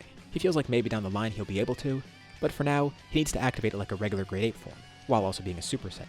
And as Vegeta absorbs all the energy from this fake moon, he undergoes a very similar change. Goku and both Gohans aren't capable of this just yet, but they definitely will be able to get there eventually. They just didn't think of this yet. But Vegeta tried everything, and he figured out how to master his body's response to this, forcing the power of Wrathful out while he's a Super Saiyan. It requires a fine balance, but it has a great result. And initially when he tried this, he actually went berserk for a bit. Thankfully he was in the time chamber, and thankfully he didn't lock himself in there either. He could have easily destroyed the entrance, but he has control over this now. He gives this form a very simple name, Wrathful Super Saiyan, aka what we know as Super Saiyan 4. It looks completely different from the other Super Saiyan forms, but they could definitely see the wrathful part of it. This form draws upon the true roots of a Saiyan, and Vegeta's really glad that he's the first one to discover this. Now Cell's a bit worried because he just pulled this off and he didn't expect Vegeta to have this too. And Vegeta tells Gohan to drop out of the fight. He's going up next. Vegeta goes in to fight Cell. He also knows now about Cell's regeneration, so once he destroys Cell, he's going to destroy every little bit of him. But he's still going to enjoy this battle, especially because Cell just unlocked this power for himself. So he holds himself back a bit. But this form isn't fully perfect for him yet, and he's kind of draining a lot of energy himself. So he holds back for a bit and lets Cell fight, just to see what he's capable of. But it becomes very clear that Vegeta definitely has the upper hand. He tells Cell he's truly a marvel of engineering, to think that he was able to discover that Saiyan power. Unfortunately, the genius of Gero can't beat his Saiyan pride. Vegeta then charges his full power and finishes Cell off with a new attack of his, the final Shine Attack. This erases every little part of Cell. There's nothing for him to regenerate from. They don't even know about his core yet. They just know that he could regenerate from really bad conditions because Gohan destroyed a huge chunk of his body. And with that, Vegeta is able to kill Cell, and then he de-transforms back to normal. Then looking up at the artificial moon, destroying it with a small ki blast. As you could probably imagine, Vegeta's on top of the world right now. He just defeated the guy that they were having trouble with. Well, not at first, but after he transformed they were. But more importantly, he discovered a brand new form that they didn't even think of yet. It's impressive that they went beyond Super Saiyan, although Kakarot hasn't fully done that yet. But while they were so focused on going beyond Super Saiyan, well, they were only really thinking one step ahead. Vegeta was thinking outside the box, trying to combine Super Saiyan with something. So now he's unquestionably the strongest, which is great for him. And this actually does surprise Goku a lot. Huh, He can't believe he never thought of that. Maybe going back to the basics was a really good idea. Thankfully, him mastering Super Saiyan actually jump-started Vegeta as well because he then was able to master it for himself. Thanks to having the experience of controlling Wrathful before and training with that, he applied a lot of the principles of that to Super Saiyan, which made the process of him mastering Super Saiyan even quicker than before. And with both forms mastered, he moved on to the next step. So that's how he was able to master Super Saiyan in the second time in the time chamber, then having enough time to go even further. And Vegeta stays on Earth from here on out. He grew so much stronger here so quickly. Plus, he's gonna get to fight Kakarot, and he knows he's the strongest right now, so it's kind of an ego trip for him. Of course, he gets his fight with Goku eventually, and he ends up winning the second one. No contest. Even with how much stronger Goku's grown, he now needs to play catch up with Vegeta. Thankfully, he knows exactly what he needs to do, but it's still going to take a little bit of time. But the important thing here is this timeline is safe, and that means Gohan can go back home. You know, things didn't really go as planned, especially because he didn't know about Cell, but it's good it went that way because, well, like I said, he didn't know about Cell, so of course that's one great thing, because now he's not going to be surprised by Cell in the future. But more importantly to him, he got to spend a lot more time with Goku. Had things not been so messed up, he wouldn't have had that year at the time chamber. And it's great that he grew a lot stronger because this is going to help him defeat the androids, but he got to make up for so much lost time with Goku. It was interesting spending time with his past self as well, but he knows himself. It's him. As for mostly everyone else, he hasn't seen them in so long. Goku, Piccolo, Krillin, everyone like that. He's thankful to still have Chi-Chi and Bulma in the future. But even in what seemed like a bad situation, he was able to find some good in it too. But as great as it is spending time with everyone here, he needs to go back to his timeline. That's the reason he came here in the first place, and he's got to rectify everything there. He thanks everyone and wishes them well, entering his time machine and returning to his timeline. Of course, by now, he has more than enough to defeat the androids. Even with just mastering Super Saiyan, he would have been able to do this, but with Super Saiyan 2, it becomes even easier. He makes it very quick, but he does take great pleasure in it. After all this time suffering from the games of the androids, they're finally free from all of that terror. And obviously, he's going to be prepared when Cell arrives. An imperfect Cell shows up and tries to steal the time machine from him, but there's no chance that he's doing that. Gohan kills him really quickly and prevents that from happening. Although, had this Cell become perfect somehow, he would have even been prepared for that. Things turned out pretty well here, and he's going to do everything in his power to ensure that this timeline remains safe. Especially now knowing about that Wrathful Super Saiyan form, maybe it'll be good if he works towards that too. Especially as the strongest person here and the only one that's able to defend Earth like that, it's definitely going to be worth it for him to learn a power like that. Following this arc, we enter the 7-year time skip. So right off the bat, Gohan's going to be training more because Goku's around. He's not dead here, obviously. And it's not like they're going to take a while to catch up to Vegeta. They already know what he did, and they mastered Super Saiyan. Plus, with how quickly they got this form, they're going to be able to tap into Wrathful Super Saiyan pretty quickly. Weirdly enough for Gohan, even though he's still a kid, when he transforms, he grows in size.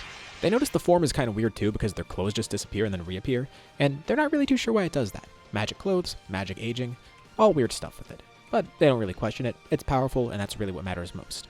But now all three of them have Wrathful Super Saiyan. Plus, Vegeta ends up unlocking Super Saiyan 2 on the side. Not that he really needs it, but he just wanted to complete the chain. And over these next few years, Vegeta does grow more accustomed to Earth, and I feel like he eventually would get with Bulma. Goten is born around the same time, of course with the tail, and later on Trunks is going to be born. Years later than normal, and also with the tail, of course. But there's not much that really stands out over this time skip, because now we have the normal cast together, and Goku and Gohan unlocked Wrathful Super Saiyan for themselves. No villains or anything are showing up during this time. But I think you all know where we're going next. We're going to the Buu Saga. Of course, with Goku still being alive, Vegeta's in a pretty good spot. He does take some time to get accustomed to Earth because, remember, he only just came here during the Cell Saga, so he still was kind of his old self. And he becomes kind of like what he was like normally, but he still is Vegeta. And a little bit of his old self is still there. But he gets to fight Kakarot as much as he wants, so that's really all that matters for him. He already beat him in a fight before, but once Goku got Wrathful Super Saiyan for himself, now they're about even. He caught up really quickly, and Goku continues training Gohan, so he actually becomes the strongest because he's tapping into his full potential here. He does end up going to school and becoming the Great Saiyaman like normal, but he does train more in his free time because of Goku. Eventually we get to the World Tournament, and it's actually pretty straightforward. Piccolo does notice Shin and Kibito there, and he's not really too sure why they're there, but they don't reveal it. Although the first matches go pretty normally. There is one match that's Goku versus Vegeta, and Shin and Kibito are a bit confused because Spopovich and Yamu are here, but they're not trying to absorb energy from anyone. Maybe they're going to try and steal it from Goku and Vegeta. But that's not what's happening, because on a whim, Babidi came up with a completely different plan. One that's going to be much more efficient and much more safe. Goku and Vegeta fight in the first round. Slowly they cycle through their forms until they make it to Wrathful Super Saiyan, and they take this fight really seriously. But amidst the fight, Vegeta starts to feel something weird, like someone talking in his head and something being drawn out of him. Babidi's looked into them before, and instead of taking energy directly, he thinks it's better to try this. Right off the bat, he wants to make Vegeta his servant. Now, this is going to be a bit tough for him. He thinks Vegeta is going to be able to resist, but he is actually able to exploit Vegeta here, for a few reasons. For one, like I said, Vegeta didn't fully develop like normal. Of course, he's not evil right now, but there's definitely evil in his heart. Although that's not going to be enough. He would still have to actually give in to Babidi. The thing working in Babidi's favor here is the fact that he's in his wrathful Super Saiyan form right now, which allows Babidi to exploit him a little bit more. Just think of what that form is. Super Saiyan combined with the wrathful form. Wrathful is all about anger, and Super Saiyan also kind of is too, but more so the wrathful form. As we've seen in this scenario so far, that's how that form's obtained and how it grows. Basically, Vegeta's Saiyan roots are working against him. The evil in his heart, combined with the form that he's using, that allows Babidi to take over. And Vegeta does resist, because he got his fights with Goku. Goku's not dead here, so there's not going to be a reason for him to give in willingly. But he's a lot more suggestible right now, and Babidi amplifies that evil within his heart to the point where Vegeta actually does give in a bit. The thought crosses his mind, and Babidi amplifies that thought. Honestly, Babidi wasn't even too sure if this was going to work, but it pans out. Vegeta powers up even further, and a weird mark appears on his forehead. Spopovich and Yamu then end up leaving the tournament, and Shin and Kibito can't believe what they're seeing. Babidi came up with a different plan. He possessed Vegeta. He didn't fully give in willingly, so he's trying to resist right now, but they also don't even know anything about Babidi yet, or the fact that the fight's going to give energy here. And Goku doesn't really know what's going on with Vegeta either, but the two of them continue their fight because Vegeta suggests they do. So the fight continues, and this is obviously a really bad thing. Having two people this strong fighting, getting energy for Babidi like that, that's going to gather energy really quickly. Shin and Kibito try to stop it, but it doesn't work because, well, Goku and Vegeta don't even know who they are. Once they learn who they are, well, Vegeta still does want to fight, but at the same time he's also trying to resist Babidi's control. And Shin can easily see what's happening now. That was a smart move by Babidi. Although it gets Shin and Kibito thinking too. Sensing this power from Goku and Vegeta, they're really strong. Like, Shin saw Buu before, and he's a monster, but there's a chance that maybe even these two are beyond Buu. Although there's no point in unleashing him, they should still stop him before he's even unleashed in general. In order to get more energy, Babidi even does try to possess Goku and Gohan, but even with Goku using this form right now, their heart purity prevents this. Gohan's not transformed at the moment, but he wouldn't be susceptible either. Goku doesn't back down from the fight either, especially because Vegeta's not just going to stop. He continues. So Goku doesn't even really have a choice. He has to fight Vegeta here.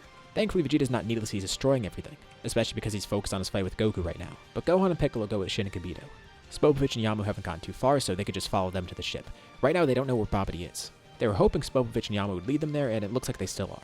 So as Goku fights off Vegeta, that small group splits off and leaves. And Shin's getting pretty anxious because Babidi has to be getting a lot of energy right now. And he is. As Babidi watches the fight go on, Buu's egg gets more and more energy. It doesn't take long at all.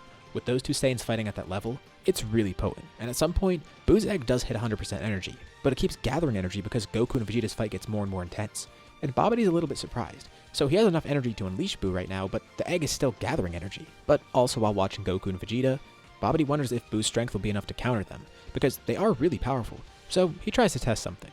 He still has time before anyone finds the ship, and Buu's revival is assured, so he tries to delay it a little bit longer, casting his own magic on Buu's egg, and preventing him from being unleashed, as he gathers more and more energy. He's trying to feed more energy to Buu to make him even stronger than before. But at some point, it can't be contained. Buu's egg goes to 200% of the energy that it needs, and pretty quickly in fact. So, the egg burst. Babidi's ship is completely destroyed, and he barely makes it out of there, with Deborah too. Around this time, Spopovich and Yamu get there, with Shin's group following close behind. And as Spopovich and Yamu get close, they instantly get turned into candy. Majin Buu's been revived, and he already has his first snacks. And he definitely did get stronger. Babidi's plan worked. He held on to a bunch of the extra energy that went into the egg. But still, he might need even more.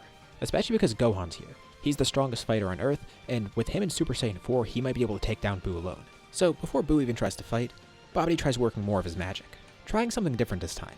Just like he did with Vegeta, he tries to tap into Buu's evilness to draw out more latent power. Because right now he's pretty docile. This might be a double-edged sword because it will make Buu stronger, but it will make it a bit harder for Babidi to control him. But he thinks it's worth the risk. He didn't realize the fighters on Earth were this strong, and he really wants to make sure Buu's able to live here. So before Buu fights Gohan, he immediately starts undergoing a change. Babidi draws out all of that latent evil, and it does power up Buu a bit, and also causes him to change form. By the time Gohan gets close to him, he already starts morphing, and right off the bat, Buu transforms into Super Buu, empowered by Babidi with his evil taking over him, essentially streamlining the process of evil Buu absorbing good Buu. But Gohan could feel his power. He should be able to kill Buu right here, right now. Instantly he goes into Super Saiyan 4, fully powering up and hitting Buu with a powerful Kamehameha, completely destroying him. It really does surprise Shin and Kibito a bit because they knew Buu was going to be strong, and he got even stronger than before. But Gohan defeated him with one attack. Although, he didn't fully destroy Buu. Some small pieces of Buu are left, and before he regenerates, these pieces float around. Babidi's already panicking, and Deborah knows he's going to have to fight next, and he already knows he's going to lose too. But before the two of them can even do anything, the pieces of Buu expand around them. One gets close to Gohan too, but he reacts in time, destroying it because he doesn't know what it's trying to do. But he sees the same thing happen to Shin and Kibito. Buu's still alive, and he thinks Buu's trying to kill everyone with this one attack. But Piccolo says that's not what's happening. He's assimilating with them. Buu regenerates, and all of these pieces fly together. All at once, Buu absorbs Shin, Kibito, Babidi, and Dabura. Around this time of the tournament, Goku can sense what's going on, and then Vegeta suddenly feels really clear. The M on his forehead disappears. Babidi's control's been released. He's a bit confused, not really remembering too much of what happened, but he did try to resist that. And Goku's glad Vegeta's back to normal, but they need to go help out. It does annoy Vegeta a bit because that means they're going to have to both forfeit the tournament right now, but at the same time, he wouldn't really consider this a win anyways. For that brief period in time, he was stronger than Goku and he was about to win the match. But what's the point if he doesn't even remember most of it and he was under someone else's control? So Goku leaves and reluctantly, Vegeta forfeits. The match ends in a draw. Gohan and Piccolo watch as Buu morphs. Now with the power of the other four. He doesn't grow significantly in terms of power. The biggest addition is Dabura, but he also has Babidi's magic prowess, and some extra power from Shin and Kibito. Not to mention, Buu's power is way higher than normal by default. He's been buffed a lot here. He was revived with extra power, Babidi unlocked more of his power by turning him into Super Buu, and now he has the power of the 4 people he just absorbed. Gohan starts fighting him, and now he's actually having some sort of trouble. Even Buu's surprised. He didn't expect to grow this much. But Gohan's confused. He shouldn't have gotten that strong. He destroyed him with one attack before. And Buu says that was simply a misdirection. He does admit, he was weaker than Gohan before, by a significant margin, but not weak enough to be killed in one shot. He simply took that attack and used it as an opportunity to blow himself up, sending pieces of himself flying everywhere covertly, and he can feel his power growing even further and further. It's kind of a strange side effect. Babidi was collecting energy before during fights, and Buu's trying to do the same thing now. So, every time an attack is used against him, the energy also gets sent to him. Gohan doesn't realize this right away, but as he fights Buu, he notices him grow more and more. His power is ever increasing. Goku and Vegeta eventually arrive on the battlefield. Piccolo feels helpless here. He can't really do anything, but he fills Goku and Vegeta in. They need to be really careful around Buu. He absorbed the Supreme Kai in Kibito. His magic is also incredibly dangerous right now. Even before absorbing Babidi, it was dangerous. He could turn people into food or absorb them. The issue for Goku and Vegeta is they're not really in great shape right now because they were just fighting each other, and they didn't have Senzu beans on hand. It's not like Goku could teleport to the lookout either because he doesn't know instant transmission. They could still fight, but they're not at their full health. But they join Gohan. Buu continues to grow more and more, and they're not really sure how to defeat him because if he grows stronger with every attack he takes, what could they even do against him? Well, Goku has one idea, and it's kind of a long shot, but it's really the only thing he can think of. So Buu collects energy with every attack he takes, but what if they hit him with one attack so strong that it just completely destroys him, preventing him from even regenerating? Gohan got to see that his regeneration is pretty strong. It's even better than what Cell's was like. So if they hit him with one attack that destroys every little bit of him, then surely he can't come back from that and he won't be able to grow. But that's kind of hard right now because no one is individually stronger than Buu. If only they had some sort of way to merge their power together. But there's no such thing, right? Yeah, obviously Goku doesn't know fusion here, and they don't know about the Potara either, so they're just gonna have to fight individually. But there is one thing they could do, but they're gonna have to play it smart. Vegeta says Gohan's the strongest here, so they should try this with him. And the 3 Saiyans have a plan. Together, they're all gonna charge their energy into Gohan. But it's not like Buu's just gonna stop the fight for them. So they're gonna have to take turns to distract him. Vegeta really wants to make up for the fact that he was the one who kinda caused this. So he has an idea of how to help. First, he's gonna lend all of his energy to Goku. Gohan fights Buu one-on-one, while Goku gets all of Vegeta's energy. And now Goku needs to pass that energy to Gohan. It is going to take some time and it's going to be tough because now Vegeta has to fight Buu one-on-one. Goku can't just give this energy to Gohan while Buu's fighting him. They only need a few seconds, and Vegeta says he'll buy that time. He's got to make up for what he did after all. He barely has any energy left, but he distracts Buu for a few moments. Goku then places his hand on Gohan, charging all of Vegeta's energy into him as well as his own. And Piccolo joins too. It's important Piccolo doesn't die here either because if he dies, they won't have the Dragon Balls and they won't be able to bring anyone back. He says he wishes he could fight more, but it's better if they do it like this. He would just get in the way, but he can at least help by lending energy. And Gohan feels a huge surge in power. Goku, Vegeta, and Piccolo's energy goes into him. And for a few seconds, Vegeta was able to distract Buu, but Buu of course is too strong for him. But Vegeta smirks. He fell right into his trap. Gohan's energy surges. There's an intense glow around him too. By absorbing the energy of Goku and Vegeta in Wrathful Super Saiyan, he's gone beyond this now. Of course, we're calling this Wrathful Super Saiyan still, but obviously it's Super Saiyan 4. And what Gohan's using right now is Super Full Power Saiyan 4, getting this extra energy from the other Saiyans. And now is his time to strike. He coalesces all the energy into one hand, and he flies towards Buu. Buu smirks, not bothered at all by this. He holds up his arms ready to block, but as Gohan gets closer and closer, at the very last moment he could even react, he senses Gohan's power has grown significantly. So he braces himself even further, but it's already too late. Gohan punches right through Buu, as his energy flares up, shaped like a dragon around him. All the energy of Goku, Vegeta, Piccolo, and Gohan comes together, with that dragon-shaped energy wrapping around Buu, destroying every little bit of him. Gohan finishes the battle with a Dragon Fist. Buu's destroyed for good this time. It was an attack too strong for him to actually grow from. In the process, this means Shin and Kibito died, but obviously they're able to revive them with the Dragon Balls. Thankfully, there wasn't too much damage here, and the only other casualties were Babidi's forces. So the Dragon Balls are used to revive them, and Shin and Kibito come back, thanking the Saiyans for their help. But this obviously does have one big side effect. With Shin dying, that also briefly caused the death of someone else. Far away on Beerus' planet, Beerus jolts awake from his sleep. He just died for a few moments there, and now he's back. That disturbed his nap. He's furious. Beerus feels a mix of fury and confusion.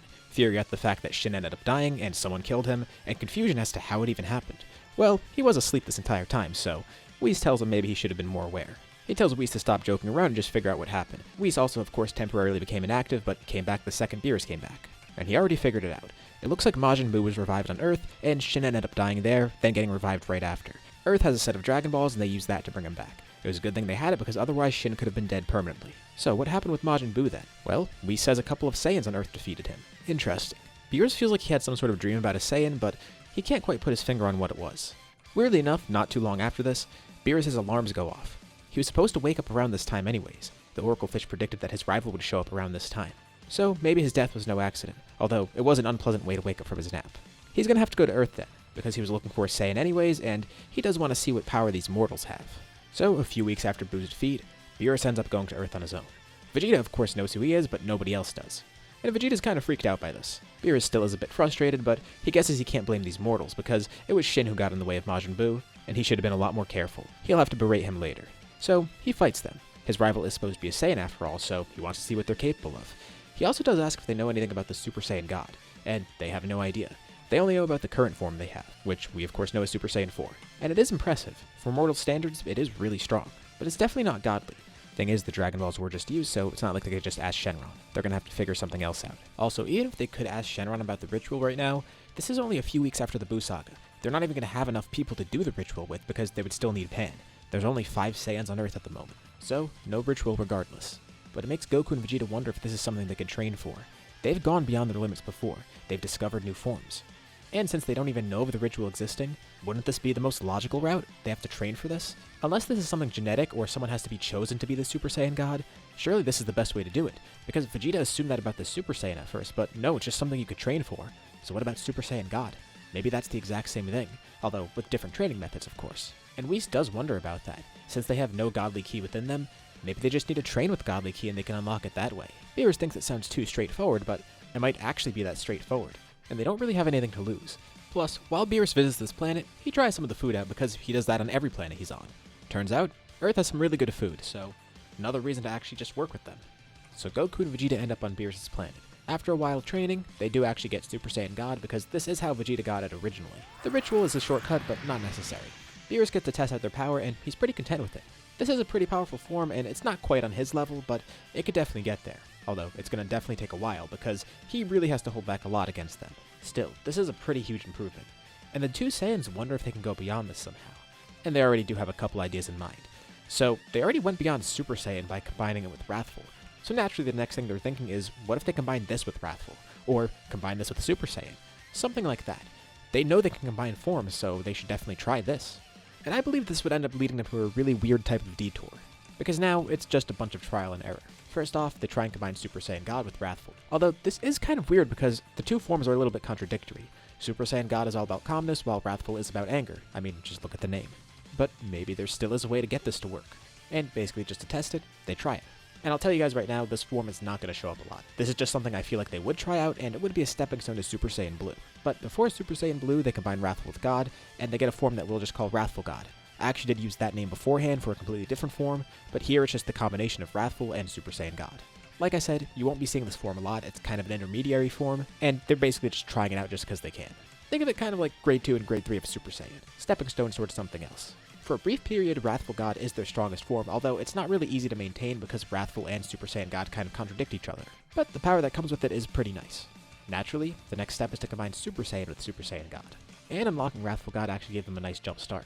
Now they have a better idea of what to do here. So, down the line, they combine Super Saiyan and Super Saiyan God, creating Super Saiyan God Super Saiyan. The amount of times I said Super Saiyan in the past minute or so is kind of ridiculous.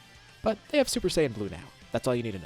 So, just as a small recap, through training with Beerus, first they got Super Saiyan God, then Wrathful God, and now Super Saiyan Blue. I guess for Wrathful God, you could also call it just Super Saiyan Wrathful God. But just like with Super Saiyan Blue, they're going to go with the less complicated name. But Super Saiyan Blue isn't their last step. Right now, it's the strongest thing they've got. But they really wonder how far they can push these combinations. Beerus thinks it's kind of ridiculous how they can mix and match these forms, but hey, if it makes them stronger, do it.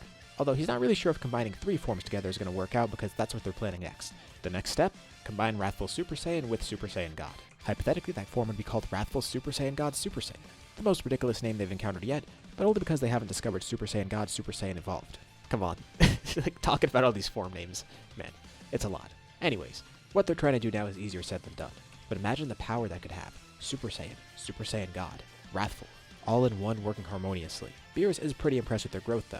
Even with just Super Saiyan Blue, they definitely are on track to becoming his rivals. And remember, Beerus woke up pretty soon after the Buu arc ended. So right now this is all happening years before Battle of Gods happened originally. Let's say about a year and a half after the Buu saga, that's when they discover Super Saiyan Blue. So what comes after this? Well, there's going to be even more years of peace because nothing happens until Resurrection F. They just continue training with Beerus and they get a huge jump start on where they were originally. Gohan never ends up going to Beerus' planet because he has no reason to leave Earth for that long, and he's still training here too. He feels like he can get by. Plus, he's actually training Goten and Trunks. They of course want to get Wrathful Super Saiyan for themselves, but Gohan comes to learn he's not really a great teacher for them, although they at least get Super Saiyan right off the bat, which is a nice start. And inadvertently they end up discovering something else, and thanks to them having a tail, it actually works out for them. They never end up training with their Wrathful forms because Gohan doesn't really know how to train them for that. So instead he trains them for Super Saiyan, then Super Saiyan 2, and then they get something weird. After some consistent training with Gohan and Piccolo, Goten and Trunks go beyond Super Saiyan 2, but they don't get to the level of Wrathful Super Saiyan. It's a form that removes their eyebrows and makes their hair really long. With no idea of what else to call it, they realize that this is Super Saiyan 3. And now we have a reason to use the name Super Saiyan 4. The only reason Gohan never discovered this is because, well, he had Super Saiyan 4. He had no desire to go back to Super Saiyan 2 and try to work beyond that. So, it's a nice win for Goten and Trunks. They get to discover something before anyone else. This does take a lot of time though. This is years after the Buu saga. And Goten's the first one to discover this and the more experienced fighter, due to him being older than Trunks in this scenario. Finally, Goten gets a win. So, Goten and Trunks have their own new form. Goku and Vegeta are working on their own godly forms. As for Gohan, it makes him wonder if he can go beyond Super Saiyan 4 somehow. He's been kinda just like this for a while. There was that brief period where he got super full power Saiyan 4, but theoretically he should be able to go beyond. Like after all this time they never really tried it. Super Saiyan 4 is just Super Saiyan in Great Ape, so what if he tried to do that with Super Saiyan 2? Or even better, try to get Super Saiyan 3 for himself and combine it with that. The possibilities are kind of endless, and Gohan's really the only one pursuing this right now, but he's not going to get that right away, or even work towards it right away. He does have a family to raise, and even though he is training consistently and still is the strongest on Earth at the moment besides Goku and Vegeta, he's not really making any groundbreaking discoveries at the moment. Well, outside of the lecture hall, that is. Goku and Vegeta of course come back to Earth from time to time, but mostly they're on Beerus' planet training to become his rival. And even with all that extra training, they still haven't fully figured out how to combine the forms yet, but they're on track to doing it. We fast forward to the time when Frieza is revived. Earth's Dragon Balls are gathered and he's brought back. The Z Fighters on Earth find out about this after the fact, and when they realize Frieza's been revived, they're not really too concerned. A few months down the road, Frieza's army arrives. He still trains for 4 months like normal, but his army is really outmatched here. First of all, the Z Fighters can just handle him regardless, but they have a much stronger Gohan here, plus Goten and Trunks are involved in the fighting. And they have a really fun time because this is their first true fight against any enemies. But then Frieza himself decides to step up. He was here specifically for Vegeta because of how things went in this scenario. It took his army a while to figure out what was going on. First they had to find where Vegeta was, and then they eventually did find out about the Dragon Balls. So Frieza actually has no clue who Gohan, Goten, and Trunks are. He's never interacted with any of them, and as for Trunks, it's not like Trunks was the one to kill him here like normal. Although, then he notices they all have tails. Okay, there's 3 Saiyans here. Why do they look like Earthlings though? There's a really weird group on this planet, especially because there's a Namekian here too. He asks them where Vegeta is. Gohan steps up and says Vegeta's not here. They've heard a lot about Frieza by now. Vegeta would have definitely gloated about killing Frieza, and definitely told stories about it. Trunks definitely would know too. So that's the Space Emperor that Vegeta killed all those years ago. He shouldn't be too big of a challenge. Frieza's really pissed off about this because they're all being really cocky. Thing is, they don't really have that much reason to fear Frieza, because they've only ever heard stories about him, and in terms of power, right now he's not really too threatening. In his first form at least. He transforms into his final form, and Goten and Trunks ask if they could fight here. Well, Gohan guesses it's fine because they could at least get some experience, and if things get bad, he'll be able to jump in. He wants to be cautious because they don't really know much about Frieza, but he thinks those 2 kids will be fine. Goten and Trunks power up into Super Saiyan 3. The good thing is, by having tails here, they can actually maintain Super Saiyan 3. And the 2 of them fight against Frieza together, and they actually do keep up with him. Frieza's grown a lot stronger than normal, but of course they have no idea of how strong he was before. Either way, right now, he's equivalent to the 2 Super Saiyan 3s. He's being mocked right now. He can't believe it. He was hoping to use this form against Vegeta, but whatever. He then powers up, going into his golden form. This is his current peak. He has to say, he was a little shocked to see those Saiyans with long hair. First of all, he didn't even know that there are other Super Saiyans out there, and it seems like that was a different form than whatever Vegeta used against him. Gohan says Goten and Trunks don't need to fight anymore. He's gonna handle this. And he gives Frieza some info. What he just fought against was Super Saiyan 3. And Frieza laughs. Super Saiyan 3? 2 stages beyond the original Super Saiyan.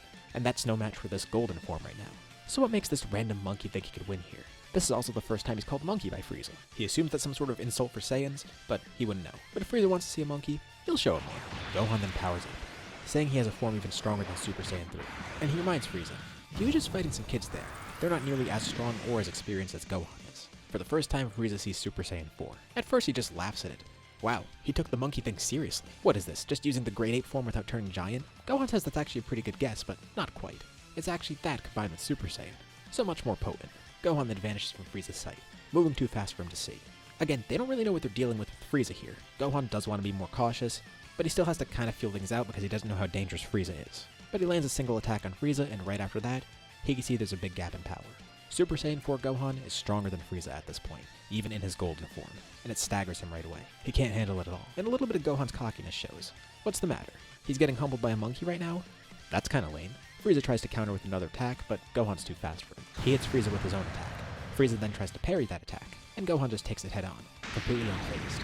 Frieza launches a barrage of death beams at Gohan, and he just simply walks through them like it's nothing. He could see why Vegeta would have had a problem with Frieza a while ago, but now, even with this new form, he's not going to be too hard to handle. Quickly, Gohan charges a Kamehameha and kills Frieza, finishing the fight with ease. His training's definitely been paying off. He might have not gone beyond Super Saiyan 4 just yet, but that might be a pretty good motivator. Even though Frieza wasn't too big of a threat for him, it reminds him, he's got to be the one to defend Earth with Goku and Vegeta gone. Especially now with his new family, he needs to keep growing stronger. This is only more proof that his training has been paying off. Not long after Frieza's defeat, of course Goku and Vegeta hear about it, and they're pretty surprised.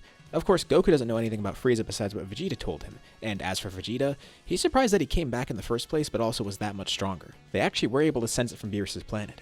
Frieza must be some sort of freakish mutant to get that strong that quickly. But more importantly, Gohan was able to win, and he was able to get that powerful too. Actually, more powerful. He didn't really have much of a struggle defeating Frieza. Vegeta lets Gohan know that Frieza definitely wasn't that strong when he fought him. It would have been nice if he were truly that strong when he first fought Frieza. Champa ends up visiting Universe 7, and of course, the Earth food is enticing to him. So, they set up the Tournament of Destroyers. The team here is pretty straightforward to pick. It's going to be Goku, Gohan, and Vegeta at first, and as for the next two slots, they're thinking maybe they could put Piccolo on there and probably Krillin, but it might be even better to just put Goten and Trunks on there because they've grown pretty powerful too. From what Vegeta and Goku are hearing, apparently they actually did pretty well against Frieza. Of course, they still aren't nearly as experienced as anyone else on the team, but this could be at least a good way to showcase their power, especially because Goku and Vegeta haven't seen them as Super Saiyan 3s. This is also their first time learning about the form in general. It seems they still have a ways to go before they get Super Saiyan 4, but they do want to see Super Saiyan 3. So the team's decided. The first person to go up is actually Goten. He fights Potamo and is able to knock him out of the ring. Kind of a side note here, I remember a while ago this was kind of like a running joke on my channel where I'd always pair up Goten versus Potamo, and I never really realized that. Like, it was just completely unintentional and just a coincidence. But you know, I'm sure some of you will be happy to see that. We're going back to the basics here. Next he's up against Frost, and Frost is able to poison him. Frost doesn't transform against him right away because Goten doesn't coax him into transforming. But they obviously notice right away that he looks pretty similar to Frieza, so maybe he has extra forms. Next is Goku versus Frost. He gets poisoned as well, and that's when it's noticed that he's actually using the poison needles. But Gohan's up next and has to fight him regardless. Frost gets rid of the poison, and Gohan just one-shots him, simply going Super Saiyan 2 and knocking him clean out of the ring. Following that is Gohan versus Vegeta. I'm sure you all know how this goes. Following that is Gohan versus Kaba, and there's not too much interesting about this fight, besides the fact that they bond over being Saiyans, and they learn the Universe 6 Saiyans don't actually have tails. This whole what if is about Saiyans still having tails, but it's only applied to the Universe 7 Saiyans. So in case you were expecting the Universe 6 Saiyans to have tails, sorry. They're not going to be too relevant to the story regardless, and honestly, even if I included them having tails here, I wouldn't just be giving them Super Saiyan 4 right away in the Tournament of Power when that rolls around. Anyways, let's continue. Next fight is Gohan versus Hit. Thankfully here this isn't a one-sided match. Hit's actually really powerful, and he's got a lot of good techniques to back this up. Vegeta actually thinks he's going to fight next, so he watches this closely, and formulates a strategy to fight Hit. Gohan's strong, but he's not on a godly level. Judging by his fight with Frieza, he is really powerful, but he's still a notch below him and Goku. He wonders what it would look like if Gohan had godly ki, but he's not really interested in training on Beerus' planet. He's just training as he normally is. He's not underestimating Gohan either. They recognize his great potential. It's just that he's naturally disadvantaged without having godly ki. They wonder what his true power looks like, because him and Super Saiyan 4 was enough to defeat Frieza pretty easily. But against Hit, that's going to be a lot tougher. They're not even sure how they'll fare against him. For this entire fight, Gohan's in Super Saiyan 4, and he's trying to learn his way around Hit's techniques. And the issue isn't really the power here, it's Hit's abilities. He is a much more experienced fighter than Gohan, and his abilities are way too unique for Gohan to counter. But Gohan thinks there still is a way to win here. He'll need the perfect opportunity, and he really only has one shot at this because after he reveals this, Hit will know how to counter against it. Especially because right now, Hit doesn't know Gohan's catching on to his techniques. He's learning to predict his moves. Basically like Goku did. Hit is impressed with Gohan, but he aims to finish the fight right now, attacking Gohan and utilizing Time Skip. But just as he activates Time Skip, Gohan reacts. There's a bright flash of light. Not only does Gohan predict Hit's move, but it breaks the pocket dimension of the Time Skip as well. And Gohan puts all of his power into this, not holding anything back. He lands a direct hit on him. no pun intended. And right as the punch lands, he puts all of his ki into it too, engulfing it with a ki blast that sends him out of the ring, with the pocket dimension shattering, and everyone in the stands really confused besides the gods and Goku and Vegeta. But Goku and Vegeta get a closer look at Gohan and see he looks slightly different.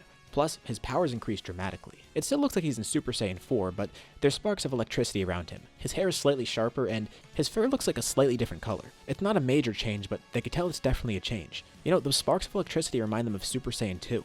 And then it hits them. How could they forget? They were working on combining Super Saiyan Blue with Super Saiyan 4, and Super Saiyan 4 in the first place is just Super Saiyan and Wrathful together. They even combined Super Saiyan God with Wrathful. At one point they did have the idea of combining Super Saiyan 2 with it, but they thought it wouldn't really matter. And theoretically, they're probably able to do that right now if they wanted. It wouldn't take much time to get down, but the thought completely slipped their mind. And it gets them to realize that's exactly what Gohan's doing here. The form Gohan's using right now is what he calls Super Saiyan 5, the combination of Super Saiyan 2 and Wrathful. Even more impressive than that temporary full power state he took against Buu. It was a pretty simple realization for Gohan. He didn't even know Goku and Vegeta were working on similar things, and they're both pretty impressed. Rage has always given power to Gohan, so he thought combining the two forms that utilize that would be a really good idea. Plus, it's very straightforward. He's surprised he didn't try it sooner. He knew Hit was dangerous, and if Hit was allowed to kill, Gohan might have lost here. He doesn't know how the fight would have gone against a non-restricted Hit, so he wasn't going to take any chances. Hit's pretty impressed with that showing, although Vegeta and Trunks are a bit bummed because they didn't get to fight at all. Gohan's aiming to go beyond this though. He has to go back and try and get Super Saiyan 3 for himself because he hasn't focused on that yet, but next he wants to see if he can combine Super Saiyan 3 with Wrathful, making a hypothetical Super Saiyan 6 maybe. Or maybe there's something even beyond that. Maybe he's thinking too small by just combining Super Saiyan forms with them. What if he has some other form he doesn't even know about? Goku and Vegeta are still perfecting their next form too, but they're excited to see what Gohan's going to be capable of. Even without Godly Ki, he's grown really powerful. The most surprising thing is Super Saiyan 5 Gohan is actually above them in terms of power right now. Their peak is Super Saiyan Blue. However, they've obviously been working on combining with Wrathful for a while. It's a shame they didn't get much time in the time chamber because otherwise they would have been able to do that here. The reason being, the time chamber was never rebuilt because there was just never any reason to. So it still has the same limit as before, and theoretically he could just rebuild it whenever, but he hasn't done that yet and they didn't have that extra time to train in there. Otherwise, I think they would have been able to do this by now. Either way though, everyone's looking ahead to their next forms. Let's move on. Of course, Zamasu is watching the tournament. So whose body would he decide to steal here? I think it would end up being Gohan. Sure, he did get to see Goku fight, but Goku didn't actually use any of his godly forms here. Plus, based on the showing here, Gohan was the stronger one. He was part of the most intense battle, and there's another factor here too. The fact that future Gohan is the time traveler here in this scenario. I think it would make sense for him to go after Gohan's body. Even though he's not making a mockery of the gods like Goku and Vegeta are, still, he's going to be a powerful vessel, and he is a sinner. So there's two ways he can go about this. He could steal future Gohan's body, but he decides to go for the present Gohan. Of course, this is all happening in an alternate timeline just like Goku Black. As far as he knows, present Gohan is the stronger version because he doesn't really know much else about future Gohan right now. Plus, he still wants to personally kill future Gohan. Like, yeah, he could steal his body and then just kill him that way, but that won't be as fun. He wants to kill him while he's still him. As for present Gohan, he'll just be a means to an end. So that's what he does. Zamasu steals Gohan's body, and we have Gohan Black. What's been going on with future Gohan though? Thankfully he was able to save the past timeline, and he no longer had to deal with the androids here. And eventually when Cell did show up in this timeline, he was able to deal with him before he became too much of a threat. Gohan did keep training though, knowing he was basically the last beacon of hope, the only person who really could do anything to defend this timeline. After seeing what Vegeta was capable of, he started working on that same thing too. It was pretty simple in principle. He already had mastered Super Saiyan and he just had to find out a way to combine it with Wrathful. Some point down the line, he was able to do so, which means Shin and Kibito consulted him for help because Babidi showed up on Earth at some point. Thankfully, by having Super Saiyan 4, future Gohan was more than powerful enough to deal with them. He actually did have Super Saiyan 2 as well, and that's really all he needed here. He'd probably even just use that in the fight just to not give any more energy to Babidi than he needs. So Babidi and Nabor were stopped pretty easily, and Buu was never revived. This turned out really well for him. Gohan's actually been enjoying his life here in the future. Society has been rebuilt, and he's pursuing becoming a scholar now. He actually ended up getting a relationship with some girl he knows too. Future Videl, of course. Gohan's living a much better life. Even though all those terrible things still happened, he was able to move past it. And that's exactly why he wants to protect everything now. He is taking his training seriously. He became a scholar, but he still has that time to train just in case. He knows the importance of it. So he takes some time off planet to train with Shin and Kibito. It's not a lot of time, but just enough to actually break the Z-Sword. Elder Kai is freed, and he ends up getting the ultimate ritual as well. This is perfect for him too because it means less training for him. He does want to grow as strong as possible to protect Earth, and he doesn't mind taking a shortcut for that. Especially because being here means he's off planet, and if he could just do a ritual to get that power taken out, yeah, he's gonna do it. Of course, he's still gonna keep up with his training, but it would be better to get this ritual done and then keep up with that on Earth, just in case anything happens. Which is a good thing because, of course, something is about to happen. Soon enough, Gohan Black and Zamasu show up on Earth. First they're going to kill Gohan, and then go after Shin, just so they can get rid of Beerus in this timeline. That's one of the big issues they're facing right now, but there's another big issue. The fact that they don't know how prepared Gohan is. They think that Gohan in this timeline's weaker because, well, everything went differently. And even if he were the same strength as the other Gohan, it wouldn't matter because they have Gohan Black. Thing is though, Gohan Black doesn't have perfect control over Gohan's body at the moment. They start by attacking the city Gohan's in, and Gohan's really quick to act. Gohan Black launches an attack, and the second it happens, Gohan's able to react, flying up into the sky and defending against it. Without even thinking, he launches two powerful blasts, sending the two Zamasus flying away from the city, and he rockets after them. They didn't expect him to defend that quickly. Well, it's good. That'll make this fight quick. And Gohan Black laughs. Taking that damage will make him grow stronger. Gohan then lands in front of them. He sees what looks to be a Kai and then himself, but he looks a little different. Different haircut, two arms, and no scar on his face. He's not going to question it though. He actually can sense Gohan Black as well because it's Gohan's body. Even though Zamasu is a god, he's in the body of a mortal using the power of a mortal. There's still some divinity within there, but right now he's not utilizing any of that. So from his ki, Gohan could tell that this is somewhat similar to him. Again, he's not really sure why, but he's not going to ask questions. Who cares if this guy looks like him or not? He is a very serious fighter, and he's not going to lose everything he's worked to build back up. He's not sure why a Kai is here too, but he saw him trying to attack the city, and by default he's an enemy. First, he lifts up a hand, launching a blast that disintegrates Zamasu. Gohan Black's pretty taken aback by this because of how quickly he's acting. Gohan Black then feels a sharp pain as Gohan disappears from his sight, hitting him with a really quick attack. He must have just lost focus. There's no way he's actually faster than him. But sensing his ki, he does feel really powerful. He doesn't notice it at first, but right now future Gohan is using his ultimate form. Gohan Black unfortunately can't transform just yet. In his base he is pretty powerful, especially because it's the past version of Gohan. But future Gohan is far stronger than he thought. Zamasu then regenerates and tries to help, but he can't do anything against future Gohan. He's too strong. Sensing this all happening, Shin and Kibito then teleport in. And just as they get there, they see Gohan preparing his final move against Gohan Black. In that very last instant, they notice he's wearing a Batara earring and a time ring. Of course, they see Zamasu too, and see he's also wearing a time ring. They know who Zamasu is. They don't know who this Gohan doppelganger is. But Gohan wastes no time. He kills Gohan Black, and then sets his sights on fighting Zamasu again. He didn't know Kais could regenerate. He's glad to see Shin and Kibito here though, and they don't know what he's talking about. Zamasu then tries to escape, not knowing what to do next, but Gohan hits him with another attack, completely destroying him. He of course regenerates from it once more, surprising Shin and Kibito. Also, they're pretty taken aback watching Gohan just immediately attack Zamasu. They try and get it to stop, but Gohan explains. These two came here and tried to attack the city. He doesn't know who that doppelganger was, but this Kai is helping him for some reason, and clearly he has an evil motive. Zamasu knows he can't do anything against Gohan, and he tries to teleport away from here. But Shin's also here right now, so maybe he could at least kill him in the meantime. He didn't really have a backup plan for this. He thought Gohan Black would be strong enough to fight here. He could also get the Super Dragon Balls for himself and just make himself Gohan Black, while also being immortal. Maybe that would be a better option. But he doesn't have time to move or think here. Gohan then channels all of his ki, paralyzing him. It's far too powerful for Zamasu to even move in. He can't even teleport out of there. He's never felt a power like this before, at least not from a mortal. So they interrogate him, learning about the Zero Mortals plan and the fact that Zamasu is immortal, so they can't even do anything against him if they wanted. And regardless of what happened to Gohan Black, it doesn't matter. He'll still find a way to win here. Gohan then asks Shin, remember how Elder Kai was sealed in the Z-Sword? Is there a way for him to seal a Kai as well? Well, Elder Kai eventually told Shin here that Beerus was the one to seal him in the Z-Sword, and Shin has no idea of what Beerus is up to now, but sealing him might actually still work. Although he doesn't really want to bother Beerus right now, especially if he's still sleeping. Shin also knows about the Grand Supreme Kai being able to seal people, but he never tried that for himself. Zamasu struggles to escape, but still can't do anything. And then Gohan gets an idea. This is kind of a long shot, and they're going to need to support this person, but there's still someone alive in this timeline that Gohan can actually rely on to seal someone. He tells Shin and Kibito, and they teleport away. Then returning back with someone else. It's Master Roshi. I think a lot of people forget that future Roshi actually survived, and he doesn't die from old age, so he would still be alive here. Assuming he never died against the androids, which was never confirmed, so we'll go with that here. It's very likely he still could be alive. After the androids were defeated, Gohan was able to reconnect with them, training under him for a bit and hearing a lot of his stories. There's one technique he had that he never was able to learn, but he knows that it's able to seal people away. It's the Mafuba. When Shin and Kibito went to get him, Roshi explained that if he performed this technique, he would die. But that's not going to be a problem. Kibito could just immediately heal him right after, and he'll be fine. So as Gohan still holds Zamasu in place, Zamasu watches on confused as Master Roshi performs the Mafuba, sealing Zamasu away for good, as Roshi then collapses, with Kibito immediately healing right after. Shin takes possession of the container. They still don't know all the info about Zamasu yet, but at least now they have time to get that. Gohan thanks Roshi for his help. They'll be able to solve this, and they'll make sure that the past doesn't have to suffer the same fate. Future Gohan, Shin, and Kibito get to work and try and figure out what Zamasu's true plans were, because they got some info from him, but they don't have the full picture. And then eventually, they travel to the past in order to warn everyone there. And naturally, when Gohan visits this timeline, he's not just going to be there to warn them. He's interested in seeing how everything's changed here, and it's a good opportunity to get to see these people again. Goku, Piccolo, and of course everyone else who's died, not to mention the past version of Gohan. So they do spend some time catching up, and future Gohan actually wants to test the power of the Gohan here. They have fought different villains here, and recently Gohan fought Frieza who showed up on Earth, and future Gohan knows nothing about Frieza.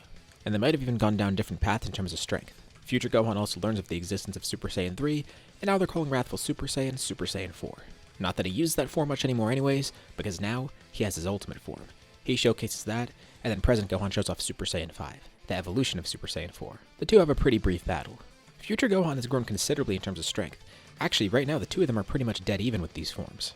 Ultimate is really potent, especially on someone like Gohan, and they didn't even know about the ultimate form here. Yeah, it turns out there's a Supreme Kai trapped in the Z-Sword. By the way, when this is all happening, Beerus is here on Earth too. And he learns that Elder Kai's been freed in the future, and now everyone knows Elder Kai's still trapped in the Z-Sword here. Great, they're probably going to try and free him, aren't they? Whatever, it's not his problem. Although future Gohan also gets to meet Beerus for the first time. He's heard about him and knows that here, he came to Earth because he was looking for a rival, learning about the godly forms and such. Of course, the Gohan in this timeline doesn't have godly ki and is not the rival to Beerus, but since Gohan is the strongest in the future, it looks like he's probably going to end up being Beerus' rival, so at least he has good knowledge about what's going to happen next. And Beerus gives him a tip for his future self, telling him about the Super Saiyan God ritual, or if that's not going to work, how to unlock it through training. Normally he'd be pretty mad about the time travel, but they are coming here to warn him about a god that's going to kill other gods, so he'll let it slide. Plus, he's not too concerned about what happens with his future self, but he could at least help him out by giving him a new rival. They thank future Gohan for his help, and he returns back to his timeline. So, present Zamasu is prevented from doing anything.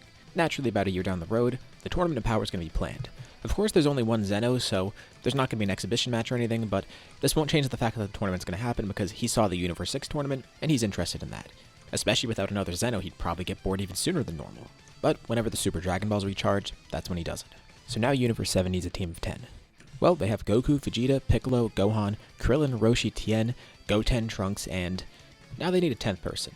It's kind of hard because they don't have the androids here, and they could recruit Yamcha, but they didn't even consider him originally, so they're probably not going to consider him here. Although, before they even think of the idea of considering him, Goku has a suggestion. Why not revive an old enemy? That wouldn't work out. He doesn't suggest Frieza because he never fought Frieza and doesn't really know anything about him. Goku has no interest in him. Buu is far too uncontrollable, so that's not a good idea either. Likely when he was killed, the people he absorbed were separated from him, and now he's back to that fat Buu. Actually, what they don't know is that he turned into Kid Buu, if anything, which would be even more terrible as a pick. But Goku actually does have someone in mind. Someone who's powerful, someone who shows promise, and, even though he's evil, he's at least not a tyrant like Frieza, or a destructive monster like Buu. He wants to revive Cell. They think he's crazy, of course, but this would probably be more acceptable than Frieza, if anything. Goku's thought process is that Cell's a lot like them. He likes the thrill of battle. He'd probably agree to this, and if he does cause any trouble, they could definitely just defeat him right after. Actually, they don't even need to revive him fully. They could just get Baba to bring him back for 24 hours. They're still not really too sure on it, but Goku thinks that they need the strongest people possible because they don't know what they're truly up against. So reluctantly they agreed to it, and Goku goes to Otherworld to recruit Cell. Thankfully he did get to keep his body here. Of course, he's in hell. He's been doing a lot of mental training, and he's grown. For the first time in a while, Goku meets Cell again. And Cell doesn't hesitate at all. He agrees to the fight. It sounds like fun. Like a much bigger, more chaotic version of the Cell games. Imagine how fun it will be to fight people from other universes. Not to mention, it's an opportunity for Cell to grow. Maybe he can absorb power from some people and grow even stronger that way. So, Cell's gonna join under two conditions. First, he gets revived after. Alright, Goku agrees to that. He doesn't really have any plans afterwards and didn't even expect to get revived, but cool. The second condition? He wants to fight Goku, and he wants to fight Gohan. So, I guess that's 3 conditions. Well, Goku's ready for that. They have their first battle right here. Cell showcases Super Saiyan 4. Now, he hasn't done much physical training because he's been kind of just locked up in hell. I'd imagine it would be like Frieza, but at least he's gotten mental training done. So he has grown significantly stronger. But remember, he doesn't have Frieza as part of his DNA here, so it's not like he has that insane potential. But he is technically a hybrid Saiyan in a way, so maybe he would still have some great potential. I don't know for sure, but I don't think it would be as insane as you'd expect. Goku shows off his own Super Saiyan 4, which Cell's surprised to see. He knows Vegeta had it, but of course Goku would eventually find out how to get it too. The two fight and Goku ends up winning. This is more impressive than Goku thought because his Super Saiyan 4 is way more powerful now thanks to Godly Ki. So, of course, this isn't his strongest form by any means, but the fact that Cell's even close to this level, that's pretty impressive. And he's only going to grow even stronger the more he fights in the tournament, and with the more power he absorbs, because that's what he plans to do. Cell returns to the living world, greeting everybody, and tells Gohan he expects to fight him soon. He wants to have a rematch with him, and maybe even Vegeta as well. But why specifically him? Well, he remembers fighting future Gohan. He knows of course he's not in this timeline anymore, but Gohan interested him. There was something about his power that intrigued Cell more than Goku or Vegeta even though Vegeta was the final nail in the coffin for him. He'll get to fight all of them eventually, so he doesn't even really mind. And Vegeta's not too concerned. Of course, now they know that Cell's going to be revived after this because Goku agreed to it, but it shouldn't be a problem. If he causes issues, they could just defeat him right away. The tournament begins, and they didn't realize that Universe 7 was a lot stronger than they thought, at least in comparison to the other universes. They actually could have just gotten Yamcha in place of Cell. Not that they realized that beforehand, but it was better to be safe than sorry with the entire universe on the line. Actually, all the universes on the line. The same rules apply here, of course. The reason being, Goku and Vegeta have achieved a new level of power. They have found out how to combine Super Saiyan 4 with Blue, creating what they call Wrathful Blue, but they don't really have an opportunity to use it just yet. Right now they just mostly stick with Super Saiyan God or Super Saiyan Blue, sometimes Wrathful God, just using it as an in-between. They have a lot of forms to cycle through, which is great. It lets them retain power better, and Cell of course watches them the entire time, trying to figure out if he could do something similar like that. But also he has his eyes on Gohan. Vegeta didn't get to fight Kappa before, so he actually goes to fight the Universe 6 Saiyans, just to see what they're made of. Kappa spent a lot of time trying to figure out how to access Super Saiyan, and eventually he did get it, which means Caulifla and Kale have it too, although Kale's is pretty weird. So Vegeta fights the Universe 6 Saiyans, enjoying this battle, also intrigued by Kale's specific form. Meanwhile, this gives Goku some time on his own, and eventually he finds Jiren, deciding to fight against him. Goku cycles through all his forms, and eventually showcases Wrathful Super Saiyan Blue, aka Wrathful Blue. It's a massive increase in power. Not only does it have a boost from the power of Wrathful, but the limit-breaking properties of Super Saiyan 4 actually add on top of this. That's part of why the form is so potent. For reference, Goku's base definitely would be stronger here, even without having fought against Zamasu or anything. So combine that with the fact that he has this brand new form that's incredibly powerful, he's actually able to put up a pretty good fight against Jiren. Meanwhile, Gohan ends up fighting against Toppo. Gohan hasn't gone beyond Super Saiyan 5 just yet, so that's what he uses to fight against Toppo, and he actually defeats him pretty easily. The two have a mutual respect for each other. You know, they're both superheroes after all. But Toppo could tell that Gohan's hiding more power.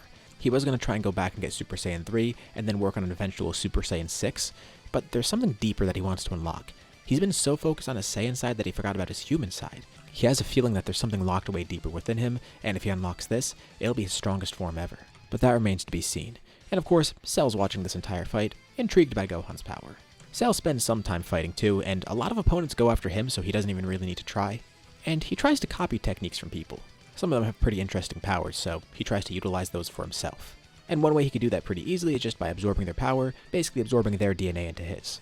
But one universe in particular interests him, Universe 3, full of mechanical beings. This obviously has his name written all over it. He is the perfect android after all, so he kinda has to prove that to this universe. So he fights against the people in Universe 3, with Gohan also fighting against some Universe 3 warriors.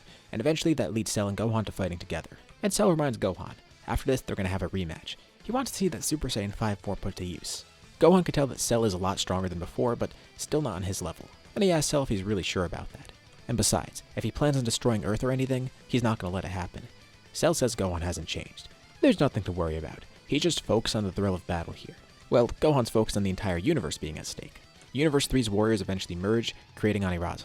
Gohan and Cell fight him together. Piccolo joins the battle too, with Cell eventually figuring out that he should attack that weak point on his head. So Gohan goes into Super Saiyan 5, jumping up in the air and performing a special beam cannon. And he's defeated with Universe 3 being erased. They're coming to see now that they didn't really need to revive Cell, but hey, of course Cell's not going to complain about this. As for the fight with Jiren, Goku pushes him into his full power, and it's actually giving him a challenge in Wrathful Blue. But Vegeta joins in too because he of course wants to fight Jiren, showcasing his own version of Wrathful Blue.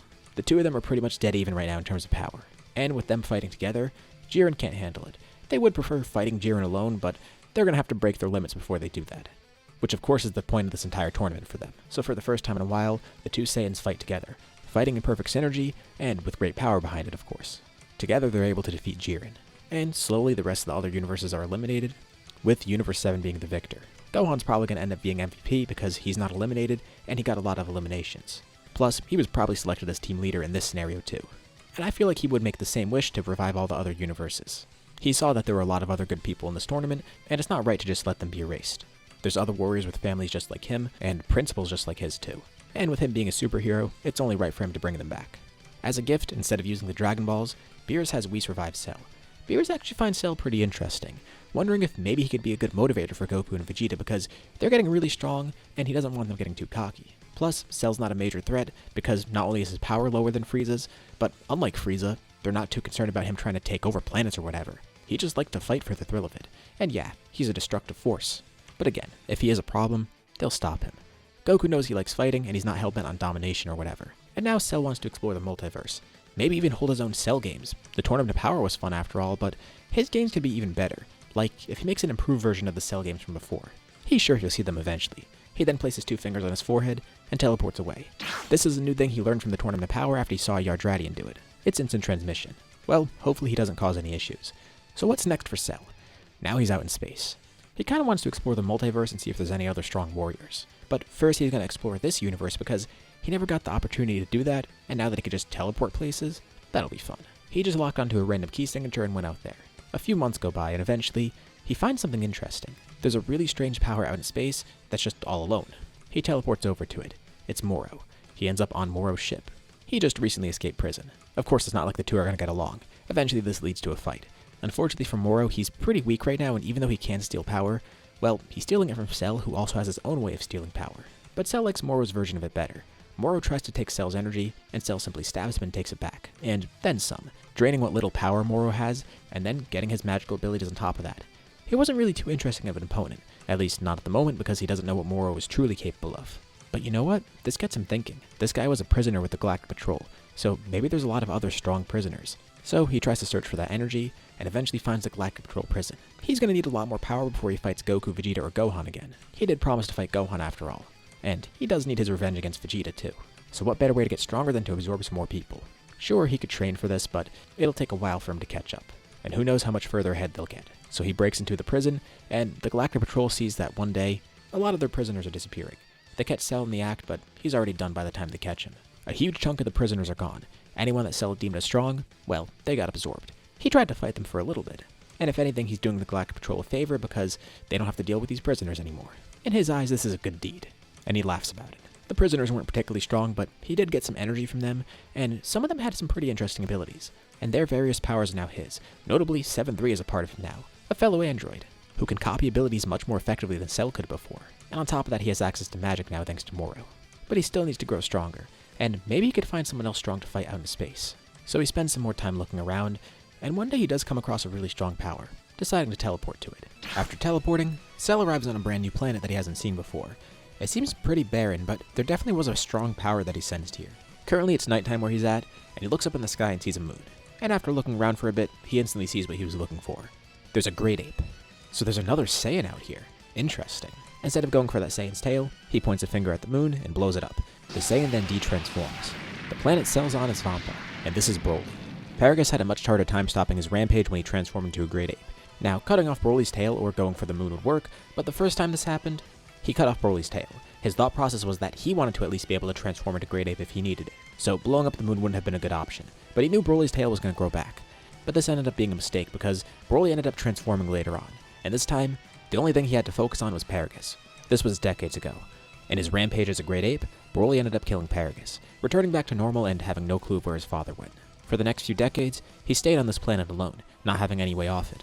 Occasionally when a full moon came around, he would transform, only ever being calmed by Ba. But otherwise, he went completely berserk and just rampaged through the night. It's a miracle that he didn't end up destroying the moon on accident, or the planet for that matter. This results in a much more feral Broly who's just been left to his own devices here. Plus, he doesn't have the electric collar and Paragus isn't controlling his anger. He never did get control of Great Ape, and every time he transformed, he'd have memory loss after the fact. For the first time he's actually conscious during the night, and not a Great Ape. And the first thing he sees is Cell. Cell asks him if he'd like to fight. He does seem pretty powerful. And Broly is very standoffish. Again, he grew up here alone and didn't have anyone to direct him. For the first few years of his life here, he did have Paragus. But I'd imagine Paragus probably didn't last too long. So, in the simplest terms, Broly's kinda stupid here. After all, he was just a kid that grew up on his own, with no one else around him. He could speak by now, but he doesn't have any sort of formal training in fighting, and without Paragus there to teach him other things, he's basically just got the intelligence of a kid. But he knows what Cell's trying to do, and he questions who Cell is and why he's here. He doesn't look like any of the other creatures on this planet. And Cell comes to find out too that Broly's pretty dull. Weird. He asks Broly how he got here, and Broly doesn't really remember. He must have been exiled to this planet somehow, and then no one ever found him. Well, Cell doesn't care about any of that. All he cares about is fighting Broly, so he asks again, does he want to fight? Cell can help him get that power under control. And besides him not really having a choice either, like I said, Broly is more feral, so yeah, he goes for the fight, and gets ready to face off against Cell. Pretty quickly, he ends up accidentally going into his wrathful state, which Cell's of course familiar with. He has it himself, and he's seen the other Saiyans do it. He wondered if this is the first time Broly's done this, and actually it isn't. Broly would occasionally rampage so much that he'd even do this during the day sometimes. It's not like he consciously ever went into this though. It was always like accident, and because of that, he still has the mentality of a great ape here. But compared to the other Saiyans, Cell can see that something's different about his version of the wrathful form. The other Saiyans have some sort of control. He's completely mindless, and Broly keeps on growing during the fight too, getting more enraged and getting more power, also adapting to the fight surprisingly. The two keep fighting, and Cell's able to keep up with wrathful Broly, and he wonders if he can go Super Saiyan, and at some point he does. Broly's a lot more prone to anger, and now actually facing someone who's threatening to kill him, that anger is triggered pretty easily, and Cell's able to get him to transform into his Super Saiyan, and he's completely berserk. This is the first time Broly's actually done that, and the power in his Super Saiyan form is shocking to say the least. Cell definitely didn't expect this. This is like something he'd see with Gohan, not with Goku or Vegeta. They have Godly Ki right now, which lets them be a lot stronger, but this Saiyan has no Godly Ki. This is just regular Ki, as regular as Broly could be, he guesses. And Cell tries to fight him, but Broly continuously grows throughout the battle, and Cell doesn't really stand a chance. Even after all the great power he gained, he's still relatively pretty weak, especially compared to someone like Broly. So, Broly ends up destroying Cell. Thankfully, Broly's pretty sloppy, and Cell regenerates completely, getting a nice little boost in power from that too. That's fun. He might be able to exploit some power boost from this, but at the same time, it's not like Cell has infinite energy and he can't just keep on regenerating like that. At some point he's gonna get worn out. But you know, this could be a nice cheat code for him. Like, he can come here occasionally, let Broly destroy him, and then grow stronger from that until Broly has no use to him. Although, he does have another set of powers that he could try and use. That magic he has from Moro. What if he were to absorb Broly's power? He doesn't really have a control on this just yet. All he did was absorb Moro completely, and he never actually got to use this to its fullest extent. Like, when he went to the Galactic Patrol prison, he absorbed people the normal way, with his tail. And he tries to do that against Broly, but it doesn't really work too well because Broly could just rip out his tail and stop that before it happens. Cell should have tried this earlier on in the fight. But he could try Moro's magic at least. It takes a bit to get control of, but he's able to steal some power from Broly, taking it for himself and growing marginally stronger. But Broly ends up destroying him again in the battle, growing even further as he continues to rampage. The fact that there's another Saiyan out there in general is pretty interesting, but Cell's more intrigued by the fact that he's basically a wild animal. But this time when Cell regenerates, something's weird. He's out in space. The planet they're on is completely gone. And in a brief moment of lucidity, Broly realizes that the planet's gone too, which includes Ba. Because Cell points it out to Broly. Did he mean to destroy the planet? And Broly comes to realize that he killed Ba, the only friend he's ever had. Cell shouldn't have pointed this out because Broly wouldn't have realized it right away. He was too berserk to even notice that. And when Broly realizes he destroyed that planet and can't go back to it, he powers up even further. This is sensed across the universe. Far away on Beerus' planet, Whis tells Beerus that something's going down over there. By the time Broly transformed into a Super Saiyan, he was actually alerted of this, and they started to get ready. Beerus thought that he'd have to handle something because Broly would definitely go around destroying everything, and as they're looking through Whis' staff, they can see that's exactly what he's doing. He destroyed Vampa, and multiple planets in that area get destroyed after the fact. If this keeps happening, eventually he's going to destroy everything around him. First with the solar system, then the galaxy, then the universe. Broly right now has more than enough power to destroy the universe. The good thing is he's contained and doesn't have a direct target, but if he continues rampaging mindlessly, yeah, everything's going to get destroyed. Just from sensing his power, they could tell he's a multiversal threat. And that instantly makes Goku and Vegeta interested, especially when Whis says that this guy looks to be a Saiyan. Not to mention, he's fighting Cell, so they jump at the opportunity. Whis brings them to a planet nearby, and they power up, trying to get Cell's attention. Goku then communicates with Cell mentally, telling him to come to this planet, and Cell then teleports over there. What a surprise seeing both of them out here. They must have sensed the battle going on. Exactly, they're here to stop it. Well, Cell says he was going to try and stop that himself. Vegeta powers up into Super Saiyan Blue and threatens to destroy Cell, but Cell says there's no need for that. He actually didn't intend for this to happen. He was just looking for strong people to fight. And he explains what he's seen with Broly so far. Another Saiyan surviving is interesting on its own, but now they know from Cell that he's completely animalistic. Well, they don't really want to just kill him right off the bat because he doesn't know what he's doing, and they kind of want to learn more about him. Especially in Goku's mind, he could be a potentially good opponent in the future. The issue is, they can't really fight him out in space. Somehow, Broly's surviving out in space, and Cell can, because by now he's been able to adapt to that. But Goku and Vegeta still can't because, I don't know, despite being gods, they can't breathe out in space still. They need to lure Broly onto this planet somehow, and then they could fight him normally. Thankfully, they've already kind of done that. He can't sense their godly presence, but he can sense Cell's presence. And Broly rockets towards the planet. Something's weird though. He's a Super Saiyan, but now his hair is green. He's already gone full power thanks to Cell. Actually more like thanks to himself destroying Vampa. Goku tries fighting him in Super Saiyan Blue, and Broly lands a single punch at him. Goku is sent flying to the other side of the planet that they're on. Alright, clearly he's way stronger than they thought, so Vegeta powers up beyond Super Saiyan Blue. While Kakarot finds his way back over here, Vegeta's gonna have his fun. Cell says if they buy him some time he could absorb Broly's power, but Vegeta says there's no need. Vegeta then showcases Wrathful Blue. Not a lot of opponents are strong enough to even handle it, but he thinks Broly will. Goku and Vegeta are notably stronger because a few months have passed since the Tournament of Power, so Vegeta starts fighting Broly on his own. Broly has grown a lot by now too, and Vegeta's having a really tough time fighting Broly alone, but he's not getting completely decimated by Broly, which is a good sign. It's unfortunate, but it looks like he's going to have to team up with Kakarot again. He would have loved to take on this fight on his own. And while that would be a fun option, Broly's too berserk to try and do that with. They need to take this really seriously because if they don't work together, well, everything's going to get destroyed. That, or Beerus is going to step in and ruin the fun for them. Cell looks over to see that Whis and Beerus have been floating there the whole time. Beerus is basically here as backup because in case someone needed to destroy Broly, he could just do that. And Whis came here as transport. Cell wonders if he could take any energy from them and briefly looks over in their direction, and Beerus tells him to not even try it. Cell has multiple ways to copy Beerus and Whis' powers, but yeah, that's going to be kind of tough to do if he can't get close to them. And if he tries to use Mora's magic, Beerus will definitely destroy him right off the bat. So he just watches the battle. Goku then appears over the horizon, also now in Wrathful Blue, lending his assistance to Vegeta. The two of them fight alongside each other, once more cooperating with great synergy, and combined, their strength does overpower Broly's. It's interesting to see that he's using the same type of power as them. Well, kinda. Initially he went into the Wrathful state, but he couldn't handle it. He really is a unique case. Vegeta theorizes that he might be mutated in some way. He's clearly not a normal Saiyan. No normal Saiyan would have this type of power. Plus, he's never seen green hair. Well, besides Kale in the Tournament of Power, but she's from a completely different universe. Now that he thinks about it, she was berserk too, although those Saiyans didn't have tails. So he wonders what's up with Broly. Of course, he doesn't know the whole story with Broly and how he was sent away in the first place. Without Paragus to explain it, he knows none of that. Broly probably doesn't even recognize Vegeta because it's been so long without Paragus that he didn't have that instilled within him. But Goku and Vegeta work together, defeating Broly and knocking him unconscious. Not killing him though, because there's no reason to do that just yet. Beerus then descends down and gets ready to destroy Broly, but Goku jumps in front of him and asks him not to do that. He wants to learn more about this guy because clearly he didn't mean to do this. They know nothing about Broly, but one thing they do know is he's very powerful, and also Cell did instigate him. They want to learn more about him before they just kill him right off the bat. That doesn't really seem fair. Beerus agrees. Fine. But if he does go berserk again and destroys a bunch of things, well, that's Beerus' job, so he will have to destroy Broly in return. But you know what? If these two Saiyans can get him under control, then so be it. It might serve as a good motivator for them. They look around and see that in the middle of the battle, Cell seems to have disappeared. He actually did collect some energy from Broly, and a little bit from Goku and Vegeta, but he didn't really want them to notice. By using Mora's magic, he absorbed that power, and got a lot stronger. And he wants to test out this power right away, but not against Goku and Vegeta. He takes this opportunity to head to Earth and test it out against Gohan, and he's been able to draw Gohan out. Gohan's not too surprised, and he did expect Cell to return eventually because, well, he promised it. He wanted to fight Gohan after all. And you know, this could be a pretty good opportunity for him. He does sense that battle going on out in space, and Cell says there's no need to worry about that. His father and Vegeta have that handled. Wait, so is he out there? Actually, yeah, he was the one who instigated it. He discovered another Saiyan, and he's sure Gohan will hear more about it soon. But Cell's got a lot of new powers here. He's not sure if he's exactly ready to fight yet, but he really wants to. Gohan says he's not going to hold back though. And Cell says that's fine.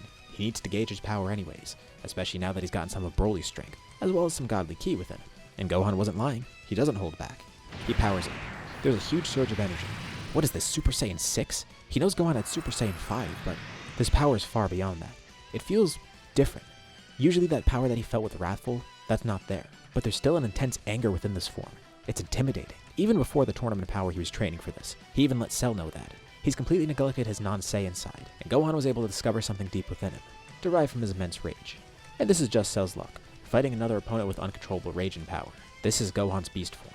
And pretty quickly with it, he's able to defeat Cell. Cell gets a taste of that power though, which, it's nice. It lets him know where he stands. He's clearly not on Gohan's level yet, and he's glad he at least got to have that battle, even though it was really short, like a couple seconds short. Cell still does have a ways to go and knows he's going to grow a lot in the next few months and years. So he'll be back to fight Gohan again, and he assumes Gohan's next step is combining that with Super Saiyan 4. Well, that's the goal. Gohan doesn't know if that'll be possible, but hey, it's worth a shot, and if not, he has this form to work on, and it's his strongest form right now. Something unique to him too. It's been buried away within him since he was a kid. Neither of them are even close to getting done with their powers. So, Cell then teleports away once more, and right as he leaves, Goten shows up on the battlefield. Pretty bummed because he missed it. He wanted to fight Cell for a bit because, recently, he unlocked Super Saiyan 4 for himself. Gohan says he just missed Cell, and maybe next time he'll have a chance to fight him. Broly's now with Goku and Vegeta on Beerus' planet. They try and train him because he's definitely very strong, but he really doesn't know how to use that power, especially because he's gone berserk each time he's used that. Broly himself isn't even really aware of the power that he holds. It seems he's naturally gifted when it comes to battle, as any Saiyan would be, and he does adapt as he fights. The issue is him going berserk. And also, he's not really that intelligent, which isn't his fault. He grew up alone on a deserted planet after Paragus died. So, besides teaching him the basics of combat, Whis also needs to teach him the basics of, well, just education. There is a lot that he's lacking. And Beerus isn't really too sure about him just yet, because, yeah, he seems powerful, but Goku and Vegeta need to get really serious about training him, because if Broly loses control, especially after growing stronger, that's going to be a big problem. They can't just fight him for fun because that's going to threaten everything around them. And sure, he's confident that they'd be able to stop him if he does go berserk again, but who knows if they will actually be able to tame him, or how far his power truly goes. As far as Vegeta can tell, he's some sort of mutated Saiyan, so he's definitely not like that. They need to be really careful, but at the same time, they can enjoy themselves here. Following Broly, there's not really anything with Granola. With no Frieza being revived, and no Frieza Force being active, it's pretty much business as usual for the Heaters, and there's no need to go after the Dragon Balls for them or for Granola. So none of that is set into motion, and they just continue being them. So that really leaves only one arc left. Superhero. The Red Ribbon Army still wants to make a new android, particularly Cell. They don't actually know that Cell's alive, and Cell of course is doing his own thing now. He's not really loyal to the Red Ribbon Army anymore. It's just him being him. He wants to do what he wants. He's not even on Earth most of the time. He's only been on there very briefly after being revived. Right now, he's out in space doing his own thing. So, the Red Ribbon Army continues their own projects, under the guise of Red Pharmaceuticals. Magenta frees Hedo from prison, and gets him to start working on some androids. First, Hedo of course makes the Gammas, and then he has to start working on Cell Max. The targets are still pretty much the same. They're going to go after whoever's on Earth, and then stop Goku and his alien friends, with the Gammas being made to think that these people are threats. They're really not sure who to go after first for their target. Magenta thinks it might be better to go after one of the weaker fighters first. You know, maybe take one of them hostage, and draw the others to come here. That's going to be killing two birds with one stone. They'll act as bait, but at the same time, they get to eliminate some of the aliens. Gamma 1 goes after Goten, and Gamma 2 goes after Trunks. Although, the two are together training, so when the Gammas find them, it's going to end up being a 2v2. The Gammas introduce themselves as superheroes, which makes Goten and Trunks pretty happy because they're superheroes too. They've never heard about those two though. And they might have heard about the Red Ribbon Army from their parents, but only really in passing, and they wouldn't recognize the logos that they're wearing. Also, in case you forgot, Trunks is the younger one here. So I feel like Goten probably hit his growth spurt already, but maybe Trunks didn't just yet. So they're not fully Saiyamen just yet, but they've been practicing to become them. Although the Gammas doubt that they're superheroes too, and a fight begins. The two of them go into Super Saiyan 3, and the Gammas are taken aback because they are pretty powerful, but still, the two of them are holding back at the moment. The two hybrid Saiyans look at each other and nod. This is their chance to finally use their full power. After a ton of time training, they've been able to unlock Super Saiyan 4 for themselves, and they transform, looking completely different. And it's really weird because the two of them turn into adults when they transform. Just a weird side effect of Super Saiyan 4. Obviously it's more noticeable for Trunks. They've been looking forward to using this in battle, and these two seem like worthy opponents. So each one takes on a Gamma alone. And they're not necessarily strong enough to actually defeat the Gammas right now, but still, they could hold their own, and they're delaying the Gammas. Which is great. It gives just enough time for Gohan to arrive, having sensed them powering up. At first he assumed they were just training, but he could tell they're at their full power and he wonders why. It's worth checking, just to be safe. Maybe they are just fighting and using their full power, but typically they don't use that. So as Goten is struggling against Gamma 1, Gohan enters the battle in Super Saiyan 4 and one-shots him. Goten really wanted to take on that fight himself, but he thanks Gohan regardless because deep down he knows he wouldn't have won that if it went on longer. But Gohan says he can go help Trunks. So Goten joins Trunks, and together they defeat Gamma 2. The three Super Saiyan 4s stand over the two Gammas. The Gammas call them evildoers, but Goten and Trunks assure them that they're superheroes. Gohan does too, although he's not giving away his secret identity. Piccolo arrives too, having sensed this. Wondering what's going on, and by now, Gohan has realized that this is something to do with the Red Ribbon Army. Piccolo's a bit surprised. He didn't realize they were still active. Does this have to do with Cell? And the Gammas look pretty shocked. How do they know about Cell Max? Cell Max? No, they're talking about the regular Cell. Wait, is there another Cell? And this leaves the Gammas equally confused, and same with Hedo. Why are they talking about Cell as if he's still alive? And that's why Gohan and Piccolo are confused. Why are they talking about something called Cell Max? Cell doesn't have any form called Cell Max. Clearly something fishy's going on, so Gohan tells them to take them to the Red Ribbon Army base. The Gammas don't really have any reason to do that, but Hedo says to bring them here. Now he's a little bit curious and concerned. That doesn't make any sense, so he needs to get answers from them. Plus, he can see Magenta starting to panic, and he's probably going to try and activate Cell Max himself, when he's clearly not finished. So by Hedo's command, the Gammas lead them back to the base, and Magenta does end up panicking. Before they even make it to the base, Cell Max is activated. Along the way, the Gammas explain their objective. They were told that these four were evildoers, as well as their friends as well. But Piccolo tells them they're clearly misguided here. Do they actually know what Cell did in the past? Well, no, not entirely. They just heard about the project. So the Gammas heard about Cell along the way, and they're getting increasingly nervous, up until the point when they actually see Cell Max is awakened. Thankfully, they've overcome their misunderstanding with the Gammas. But Cell Max's power feels pretty unreal. The Gammas aren't sure if they're able to win this. Gohan says they'll be fine. Far out in space, Cell is chilling, basically doing his own thing. He's training on his own, attempting to grow even stronger than before. He's going to go back to Earth eventually and fight Gohan again. But it's weird. All the way out here, he feels a power flare up on Earth. And it's a strange type of presence, but it must be nothing. Surely it can't be anything interesting. He'll keep training for now and let them do whatever they're doing on Earth. It's probably something boring and not like the Red Ribbon Army returning and making a new version of him. Anyways, back to Earth. They arrive at the base, and immediately, Gohan goes into his beast form. Cell Max actually is stronger than his normal self here, working with better data of course. The same thing goes for the Gammas, but they kind of underestimated Goten and Trunks. And they especially underestimated Gohan, which is a good thing. Both Cell Max and Gohan are stronger, and Gohan already has Beast right off the bat. He's actually had it for a good while now and has grown a lot better with it. But he's picked up a new trick with it too. In his Beast form he fights Cell Max for a bit, and he actually does have the advantage here. But he wants to finish this quick, so he decides to try out this new trick. Occasionally as he fights, a new power flares up. This power is kind of hard to maintain because his energy is just overflowing. There's so much of it and it's kind of tough to contain. So he only uses it in small bursts. Plus, he's combining two powers that use rage together, so it's a little tough to keep full control of it. Goten and Trunks haven't seen this in practice, but Piccolo explains what it is. For now, Gohan's calling it Wrathful Beast, and if they look closely, sometimes when he attacks, his form changes. He's not using Super Saiyan 4 along with Beast, he's just using the power of Wrathful as a nice 10 times boost there. It's a minimal change, but his aura will flare up temporarily, and his eyes will even shift colors. And even with Wrathful being just a 10 times boost, it's two rage powers working together for someone who gets rage boost on top of that. So it is a pretty deadly combination. Using Wrathful Beast, Gohan doesn't even attack Cell Max's weak spot. Just by hitting him randomly with regular attacks, he's slowly starting to destroy Cell Max. Like first, he tries to deliver a punch. Cell Max puts up an arm to block it, but Gohan knocks his arm right off. Cell Max then swings a tail at him, and Gohan simply swats his arm, slicing the tail off. Slowly, the monster starts to collapse. And, with only a few blows, Gohan completely defeats him. Having held back too because he only flared up into Wrathful Beast briefly. And amidst the chaos, Magenta did try to escape, but he was caught by Hachimaru and then died. And Dr. Hedo made it out okay. He then meets the others. Still, what he did was a pretty bad thing because, he was the one who created Cell Max. So even though he was misled, he's responsible for that, and Dr. Hedo kind of knew what he was getting into. He did it for the money, just so he'd be able to develop the Gammas. Thankfully, he doesn't seem to be truly evil, so they're just gonna kind of look the other way.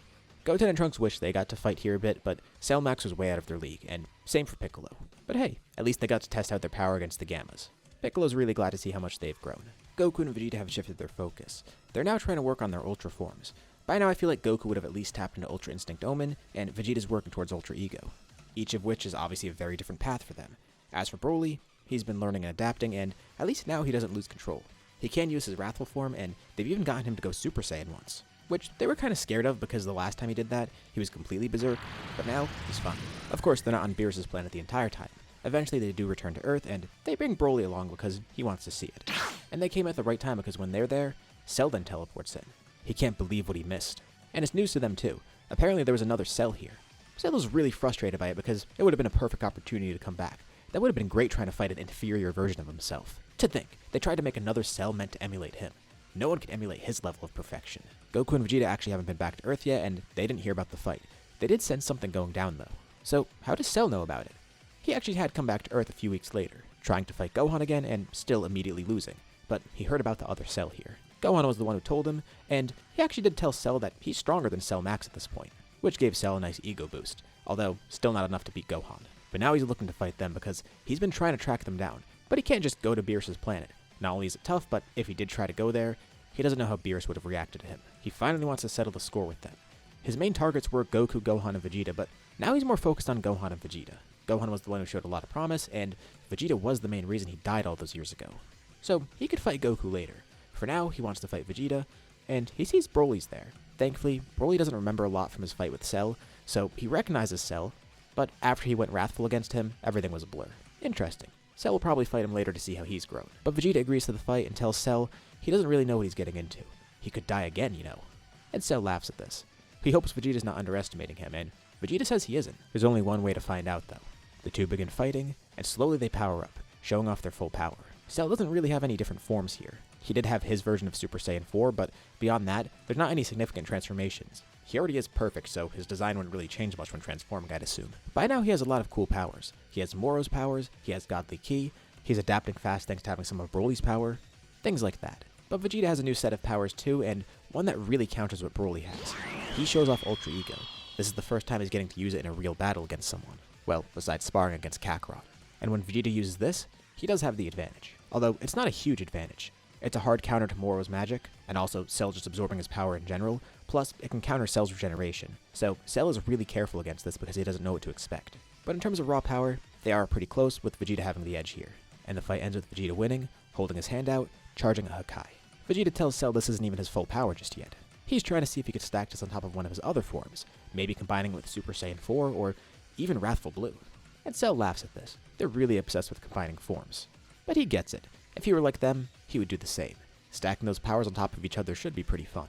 The energy in Vegeta's hand grows larger and larger, and he warns Cell he won't be able to regenerate from this. And Cell calls his bluff. He's not going to kill him. The energy then dissipates, and Vegeta detransforms, then smirking. He was just testing to see Cell's reaction. He wasn't actually going to kill him here. Cell is a pretty fun opponent to have, and they're not really threatened by him anymore. It's not like Frieza where Vegeta would want to kill him right off the bat. Sure, they've had their beef with Cell in the past, but it wasn't like deeply ingrained trauma like with Frieza. And ever since the tournament ended, Cell hasn't really been doing too much bad stuff, but Cell warns them to not take his presence so lightly. Who knows, maybe he'll throw some Cell games again and it'll be even more deadly than the last one. And he thanks Vegeta for the fight.